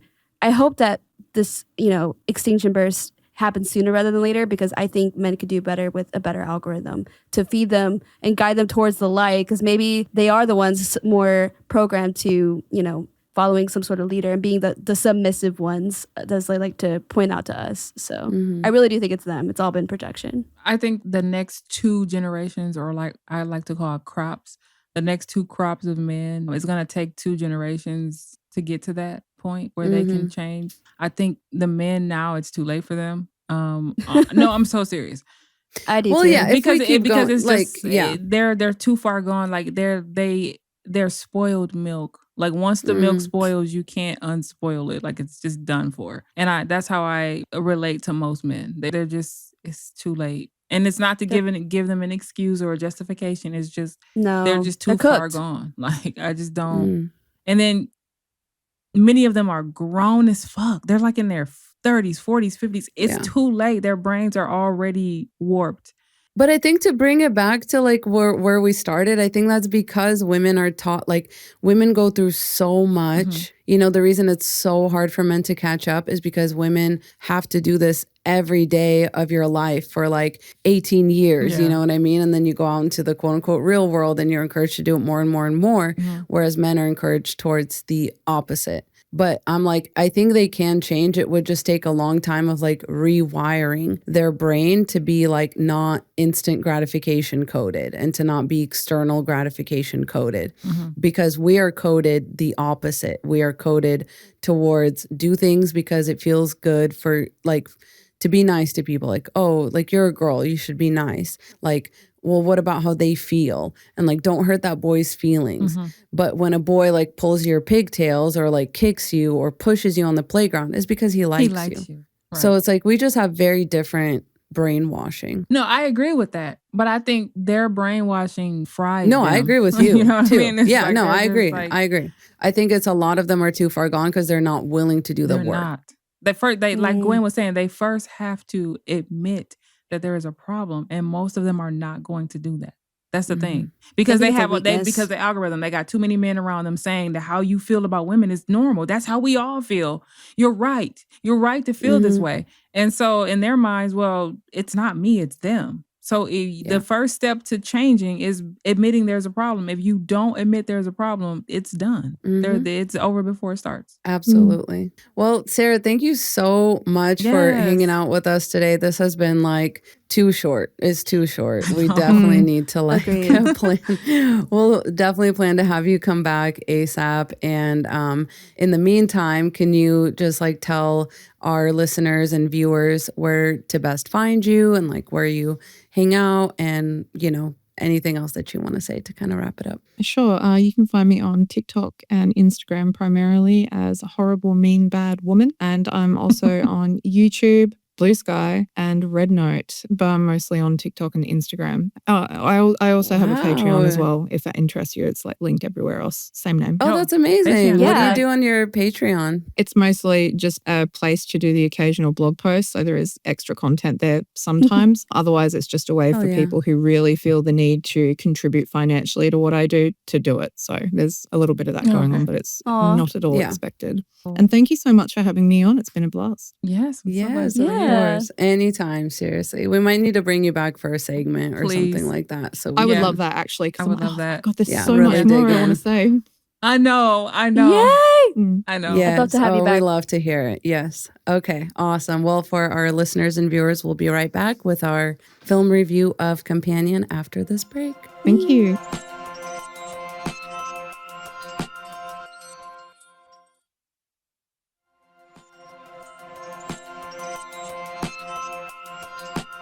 All right, and we're back for our film review of Companion. So hopefully a lot of y'all watched it so that you know what we're kind of referring to. But if you haven't, you know, come back when you have. So ladies, what did you think? I mean, it was a great movie. Yeah, I thought it was good. It's been the movie that I think women have wanted all along, where we actually finally get to have a bit of catharsis on men's violence against us. And gosh, like I liked the part where, you know, she's understanding now that she's a robot, but then she understands like, wait, I'm a robot. I can flip this script. So she takes the phone and she makes her intelligence all the way up to 100%. That was amazing for me. And also like the part where she was like 40%. Nice, Josh. Wow. Yeah, we were literally talking about that. So funny. Yeah.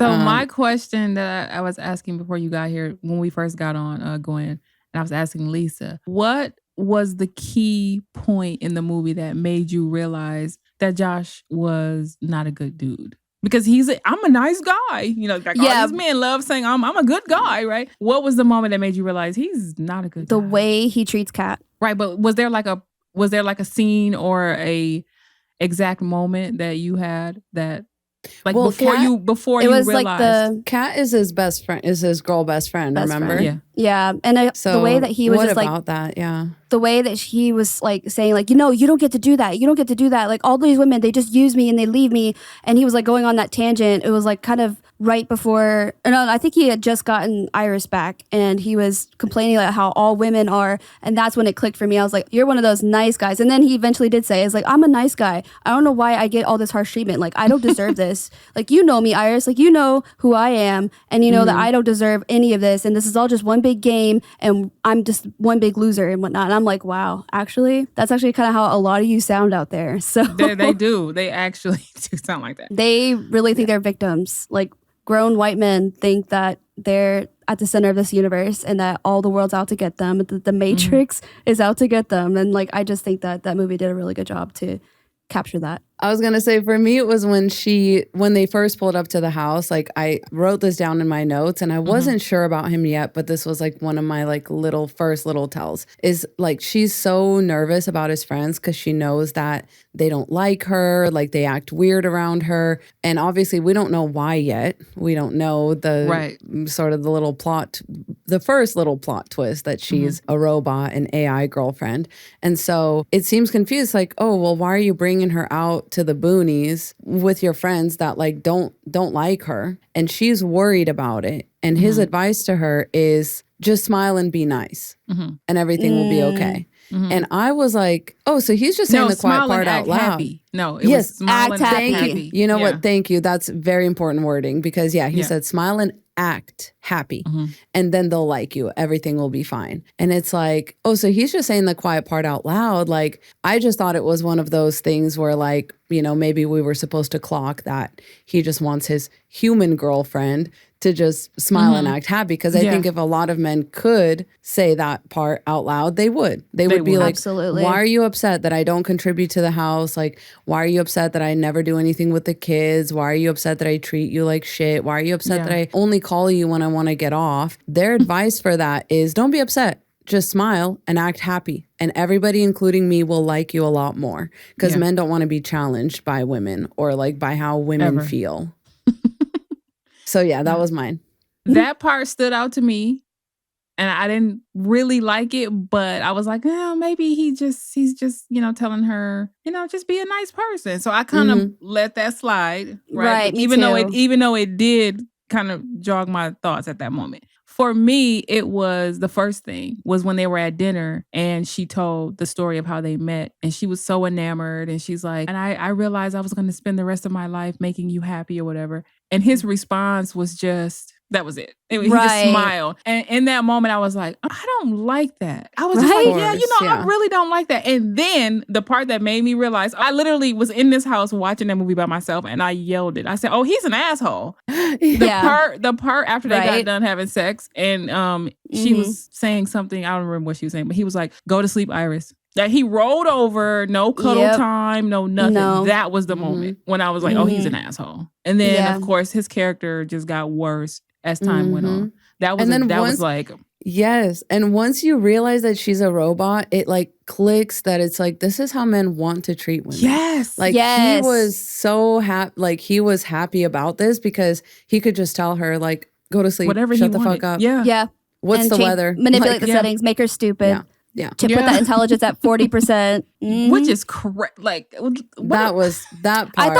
I consider that a projection because you know how men or like how, you know, we often date our intelligence matches and it didn't seem like she was too stupid because she clearly had that like emotional sentience and she had that, you know, IQ and she was still bright and peppy. So it kind of matched his energy in a way so like they would still vibe together. So to me, that 40% was really a tell for him. A reflection of him. Oh, that's interesting. That's so true.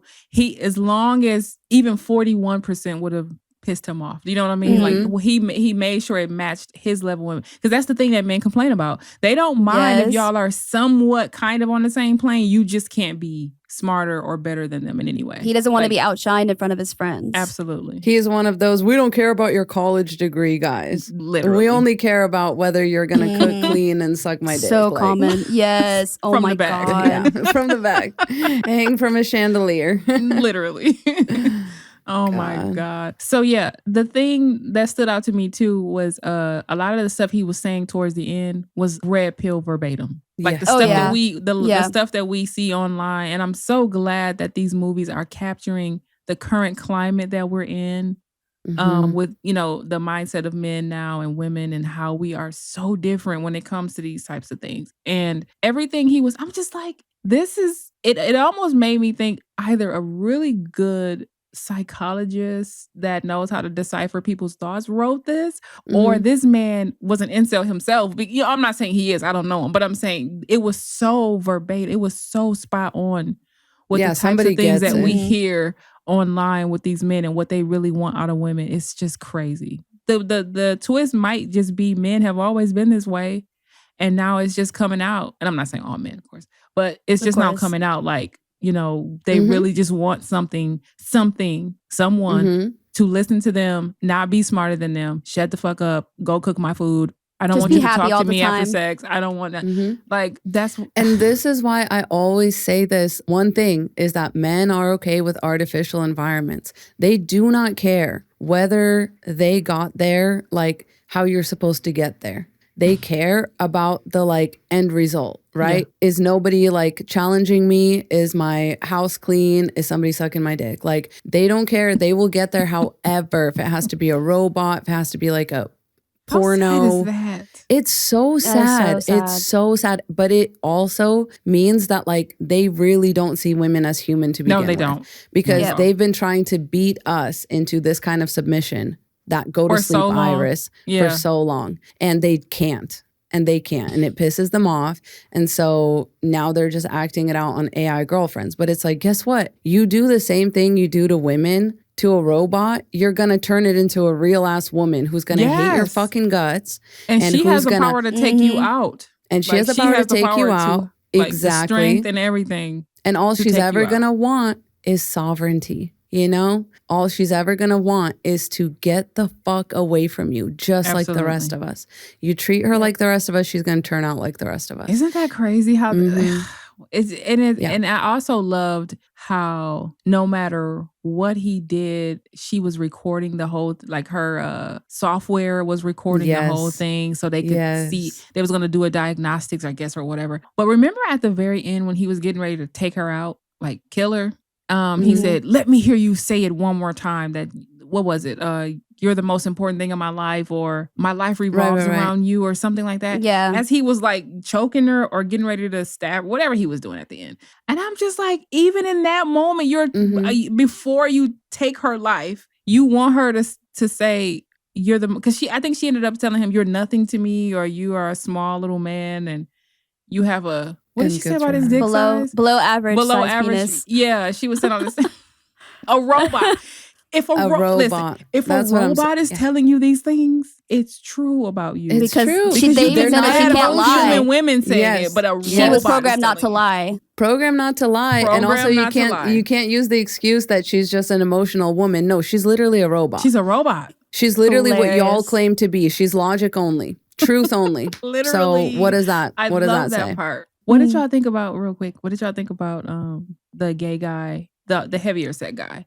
Yeah. Do you think he really loved the other? Because he had the robot boyfriend too. Yeah. Yeah. Do you think he really because I didn't see him do anything to show that he didn't care about him. He didn't even want Josh to say he's a robot and let him hear it. You know, he didn't even want him to know he was a robot. So I don't know. I thought his love was kind of genuine, maybe. What did y'all think about that? I think men can be really genuine in their intentions when they say they really love somebody or something, because in their mind, like, that is love. But then to them.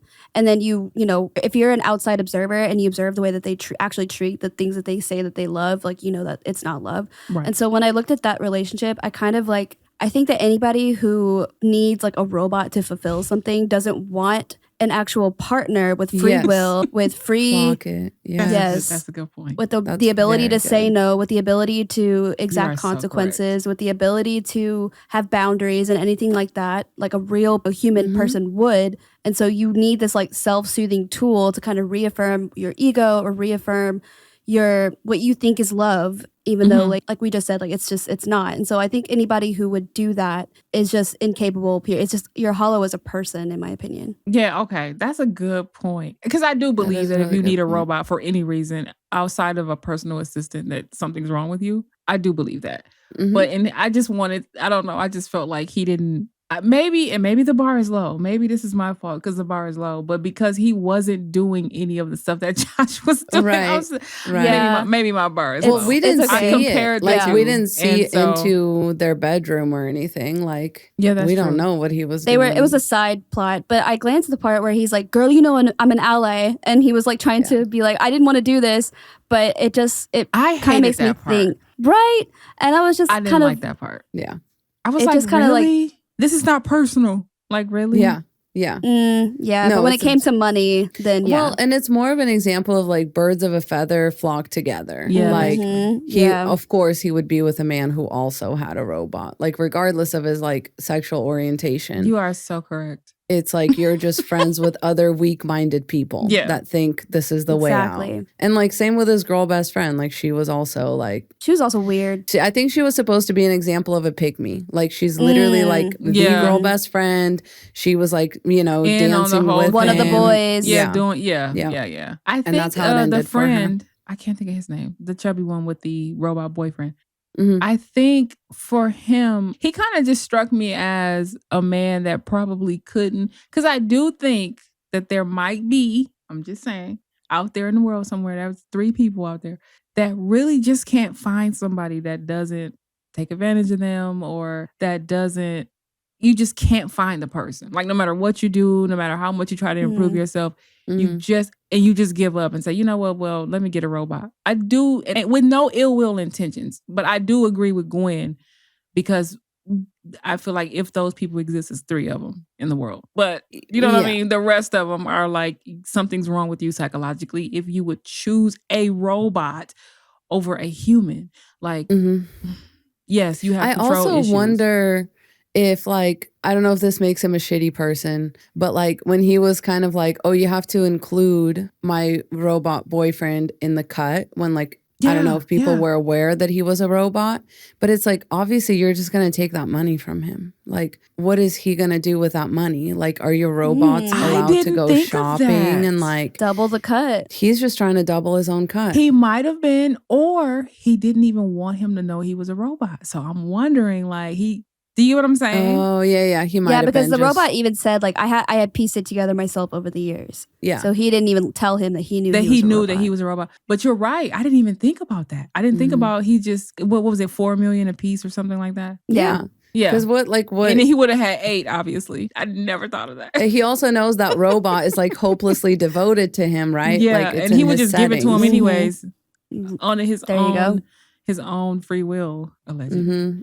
But then that does bring in the topic of free will, right? How much free will does something really have if you're controlling its level of intelligence? You're controlling what it can do, what it can't do. Yes. Is that really free will? Same thing with the whole God conversation, but I'm not going to get into that right now. True. Is it really free will? If you know what I mean? Well, and the whole thing about God too is like, this is what makes me believe that God is like men's projection. Because obviously that's what they fucking love to do is play God. They love to create a fake little artificial environment and play God. Like that's literally what gives their life purpose and meaning. And that's why they'll forever be stuck in like a loneliness epidemic and like a lack mindset. Forever and it's too. like, it's I can't help you there, but you know, it's I don't want to help you. I don't want to help you. Yeah, I think you're just a bad person. Just like earlier when we were talking about DVD, like you literally had, in my opinion, dealing with somebody like Halle Bailey, the world at your oyster. You have a whole lot of opportunities that you could have just by walking next to her on a fucking red carpet, just by being her baby daddy. And you fumbled it. Like there's got to be something wrong with you because they don't want that. Like what the right? If all he had to do was just be a decent women accept the bare minimum usually. Unfortunately, they do. The bare minimum is like seriously. Woo, she accepted less than the bare minimum for a long time. It took active like abuse for her to see the light, I guess. It's the frog in the boiling pot of water again. Yeah, literally. Like maybe we all saw it because we're older and like kind of we have that lens now. But this was probably her first ever experience with that, and so now this was like a learning thing for her. And that's what we said. She said it's a canon event. Yeah, I agree. She's young and she, you know, she's gonna look back at this in 10 years and be like, "What the fuck was I thinking?" She may not ever say it out loud, but I know she's gonna have that come to Jesus moment at some point. Because we all have that moment. Like, what the hell did I see in this person? What the hell? And that's so crazy because he's not a bad looking guy. I know he can pull women. He's just defective. Like something is wrong with him. And bringing it back to companion too is like, imagine if Josh or whatever set this robot lady to 100% intelligence and like she wouldn't even learned from her. No, well, okay, but maybe if she still had the setting of like, it's my job to make you happy, whatever. He could have done that. He could have said, okay, now using your smart, kind of like you were talking about with ChatGPT. Yes, you were like, how do I optimize my life?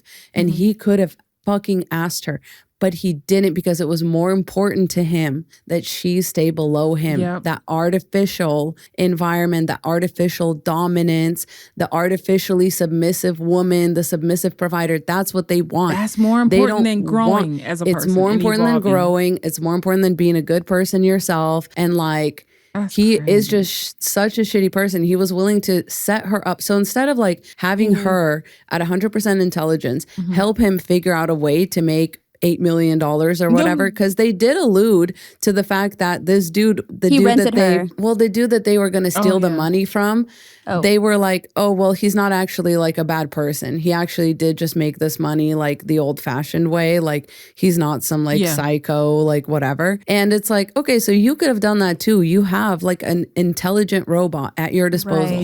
Y'all could have came up with a business plan, whatever. But instead, he was more interested in throwing her under the bus, like setting her up, forcing her to kill another human being just to get somebody else's like $8,000, because that's how men think. Like they're like, no, like I'm going to do it myself. And it's like, you're going to walk yourself off a cliff. And that's what they do every time. And everybody who decides to follow you, like your dumbass girl best friend, the pick me, you're not going to get picked. You're going to die. You're gonna die. Sergey. I knew she was. I did too. Sergey, is that his name? Sergey, yeah. Sergey? Yeah. Whatever. So he wasn't a good person, actually, because he was trying to rape her. No. Exactly. But at the same time, he alluded to the fact that friend, what was her name? Kat, told her it will be okay and that she can't say no. Pick me shit. That's when we say pick me's are dangerous. That's what we're talking about. They will literally set you up for harm, literally. And she got exactly what she deserved, by the way. Good. Yeah. And whenever Iris came back, all bloody, this dozy cow went to go check up on the rapist, and she like ditched her. Did. She said, peace. I peeped that. She was like, oh my God, Sergey. Oh my God. And she just ran. She didn't care. Nothing. Even after Iris said, like, he tried to rape me. She literally said that. And the girl just ran for him. Pick me shit.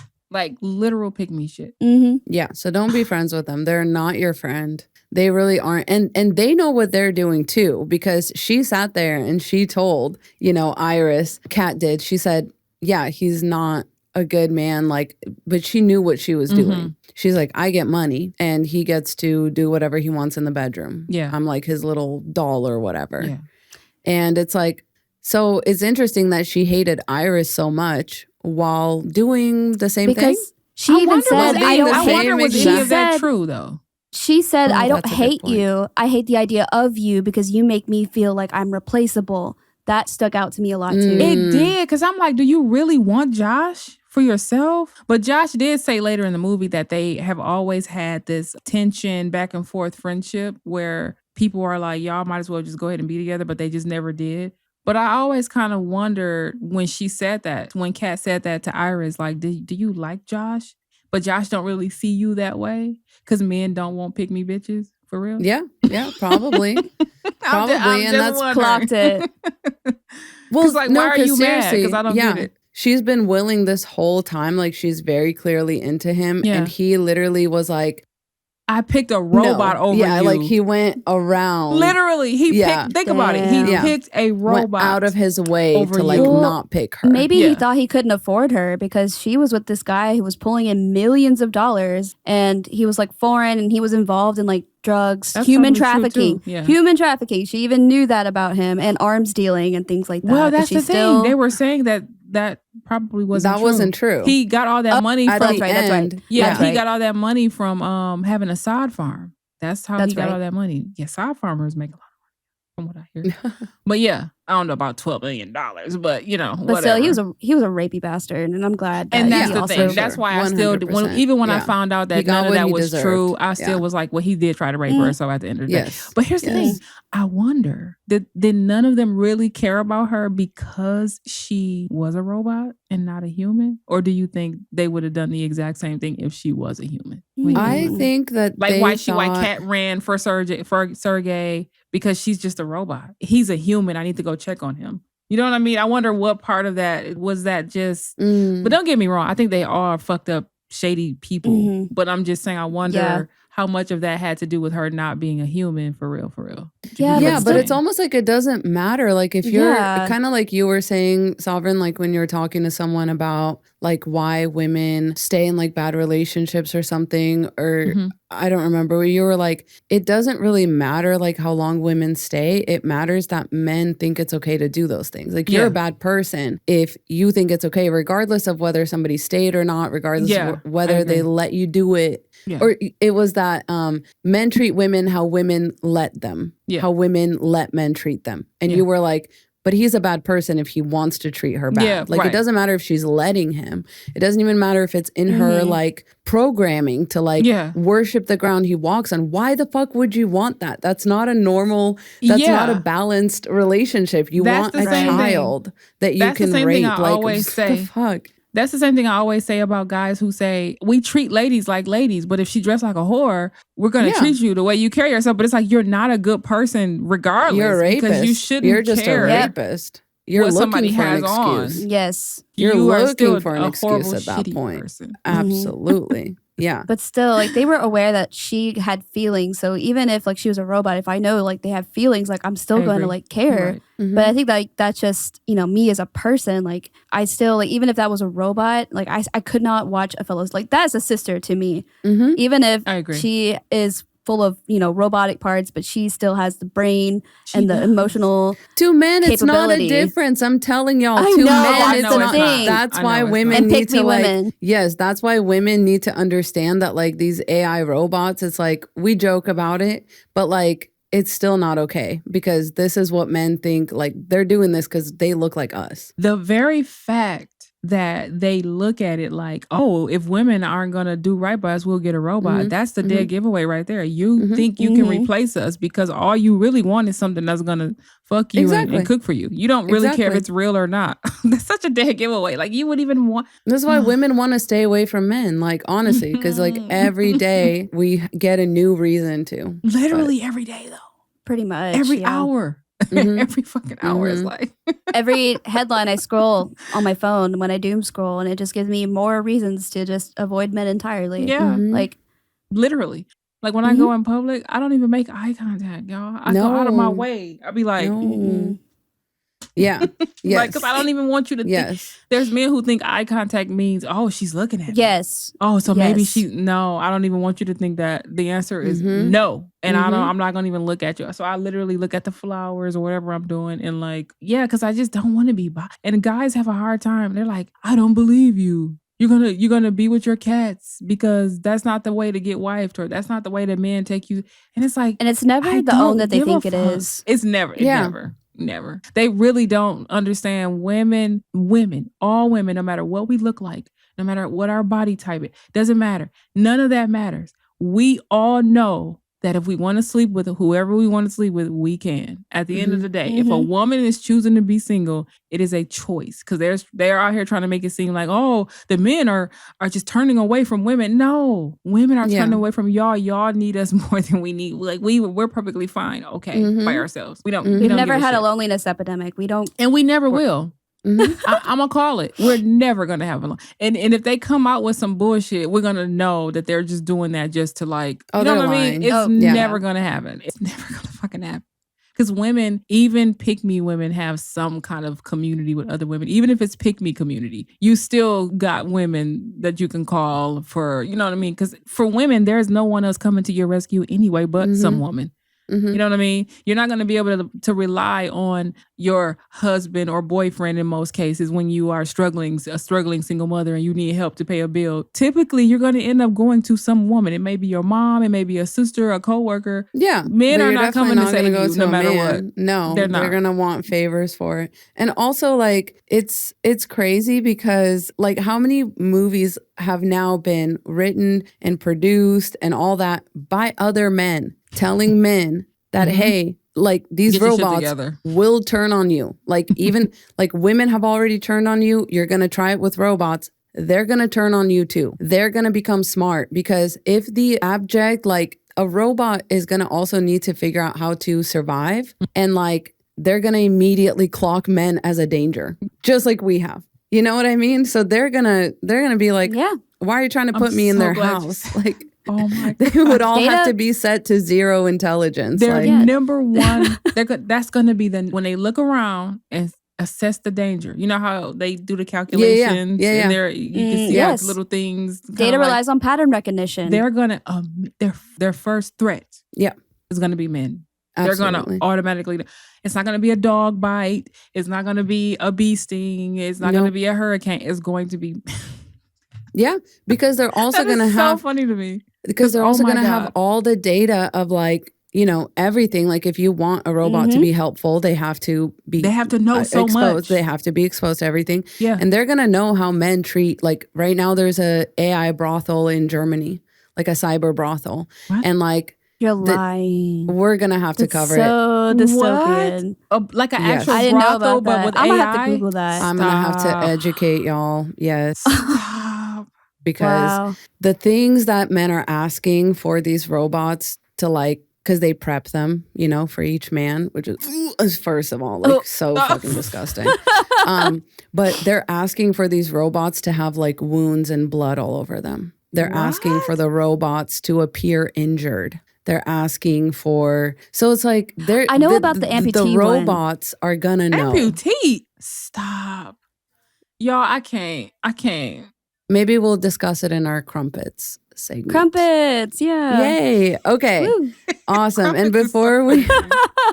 yes, let's get educated on that. You just blew my whole mind. I have no brain matter left. Me too. I knew about the ChatGPT image generation, where they're asking these models, they take pictures of the Down syndrome women and they are like, all right, now put this face on this body type. And then also make her an amputee. And it's crazy. Oh my God. Crazy shit. Deplorable. Taken out back. They need to be taken out back, like Sovereign said. Absolutely. Yeah, we definitely need to talk about that for sure. Because women need to know. We will. The extent of men's depravity knows no bounds. So we had a poll last week, and our topic was about medical gaslighting. And the question was, why do you think the medical system is so quick to dismiss women's health concerns? And the options were A, because they see women as overly emotional or exaggerating pain. B, because medicine has historically centered men's bodies and ignored women's. C, because doctors are trained to prioritize efficiency over listening. Or D, because patriarchy devalues women's experiences and pain. Which one do y'all think won? Little column A, little column B. I know, right? So like B and D for sure, just from my own experiences. Yeah. And getting my kidneys taken care of, because that was such a nightmare because nobody would listen to me at first. And there was no women doctors. So it was all men, male nurse and a male doctor that I was only able to have access to at the time. Horrible. Like, seriously, the worst case scenario. Yeah, Gwen, you were right. So the big winner was D. Patriarchy devalues women's experiences and pain. And then, yeah, definitely a little bit of column A, column B. So, yeah, I mean, this has been like a very, I don't know, the medical gaslighting part was very eye-opening, especially with like all of our comments on Patreon and Gwen's experience, like just getting to hear about like women's literal and very visceral experiences was definitely hugely eye-opening.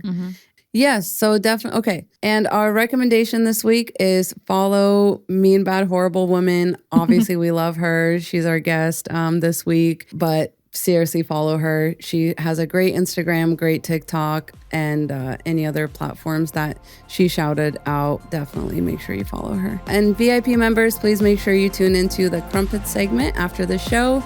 We'll have it posted. We usually post it on like Friday. So make sure you tune in to see what kind of extra tea we're talking about this week. Tea and crumpets always make me laugh. All right. See you next week. Bye-bye. Bye. Bye.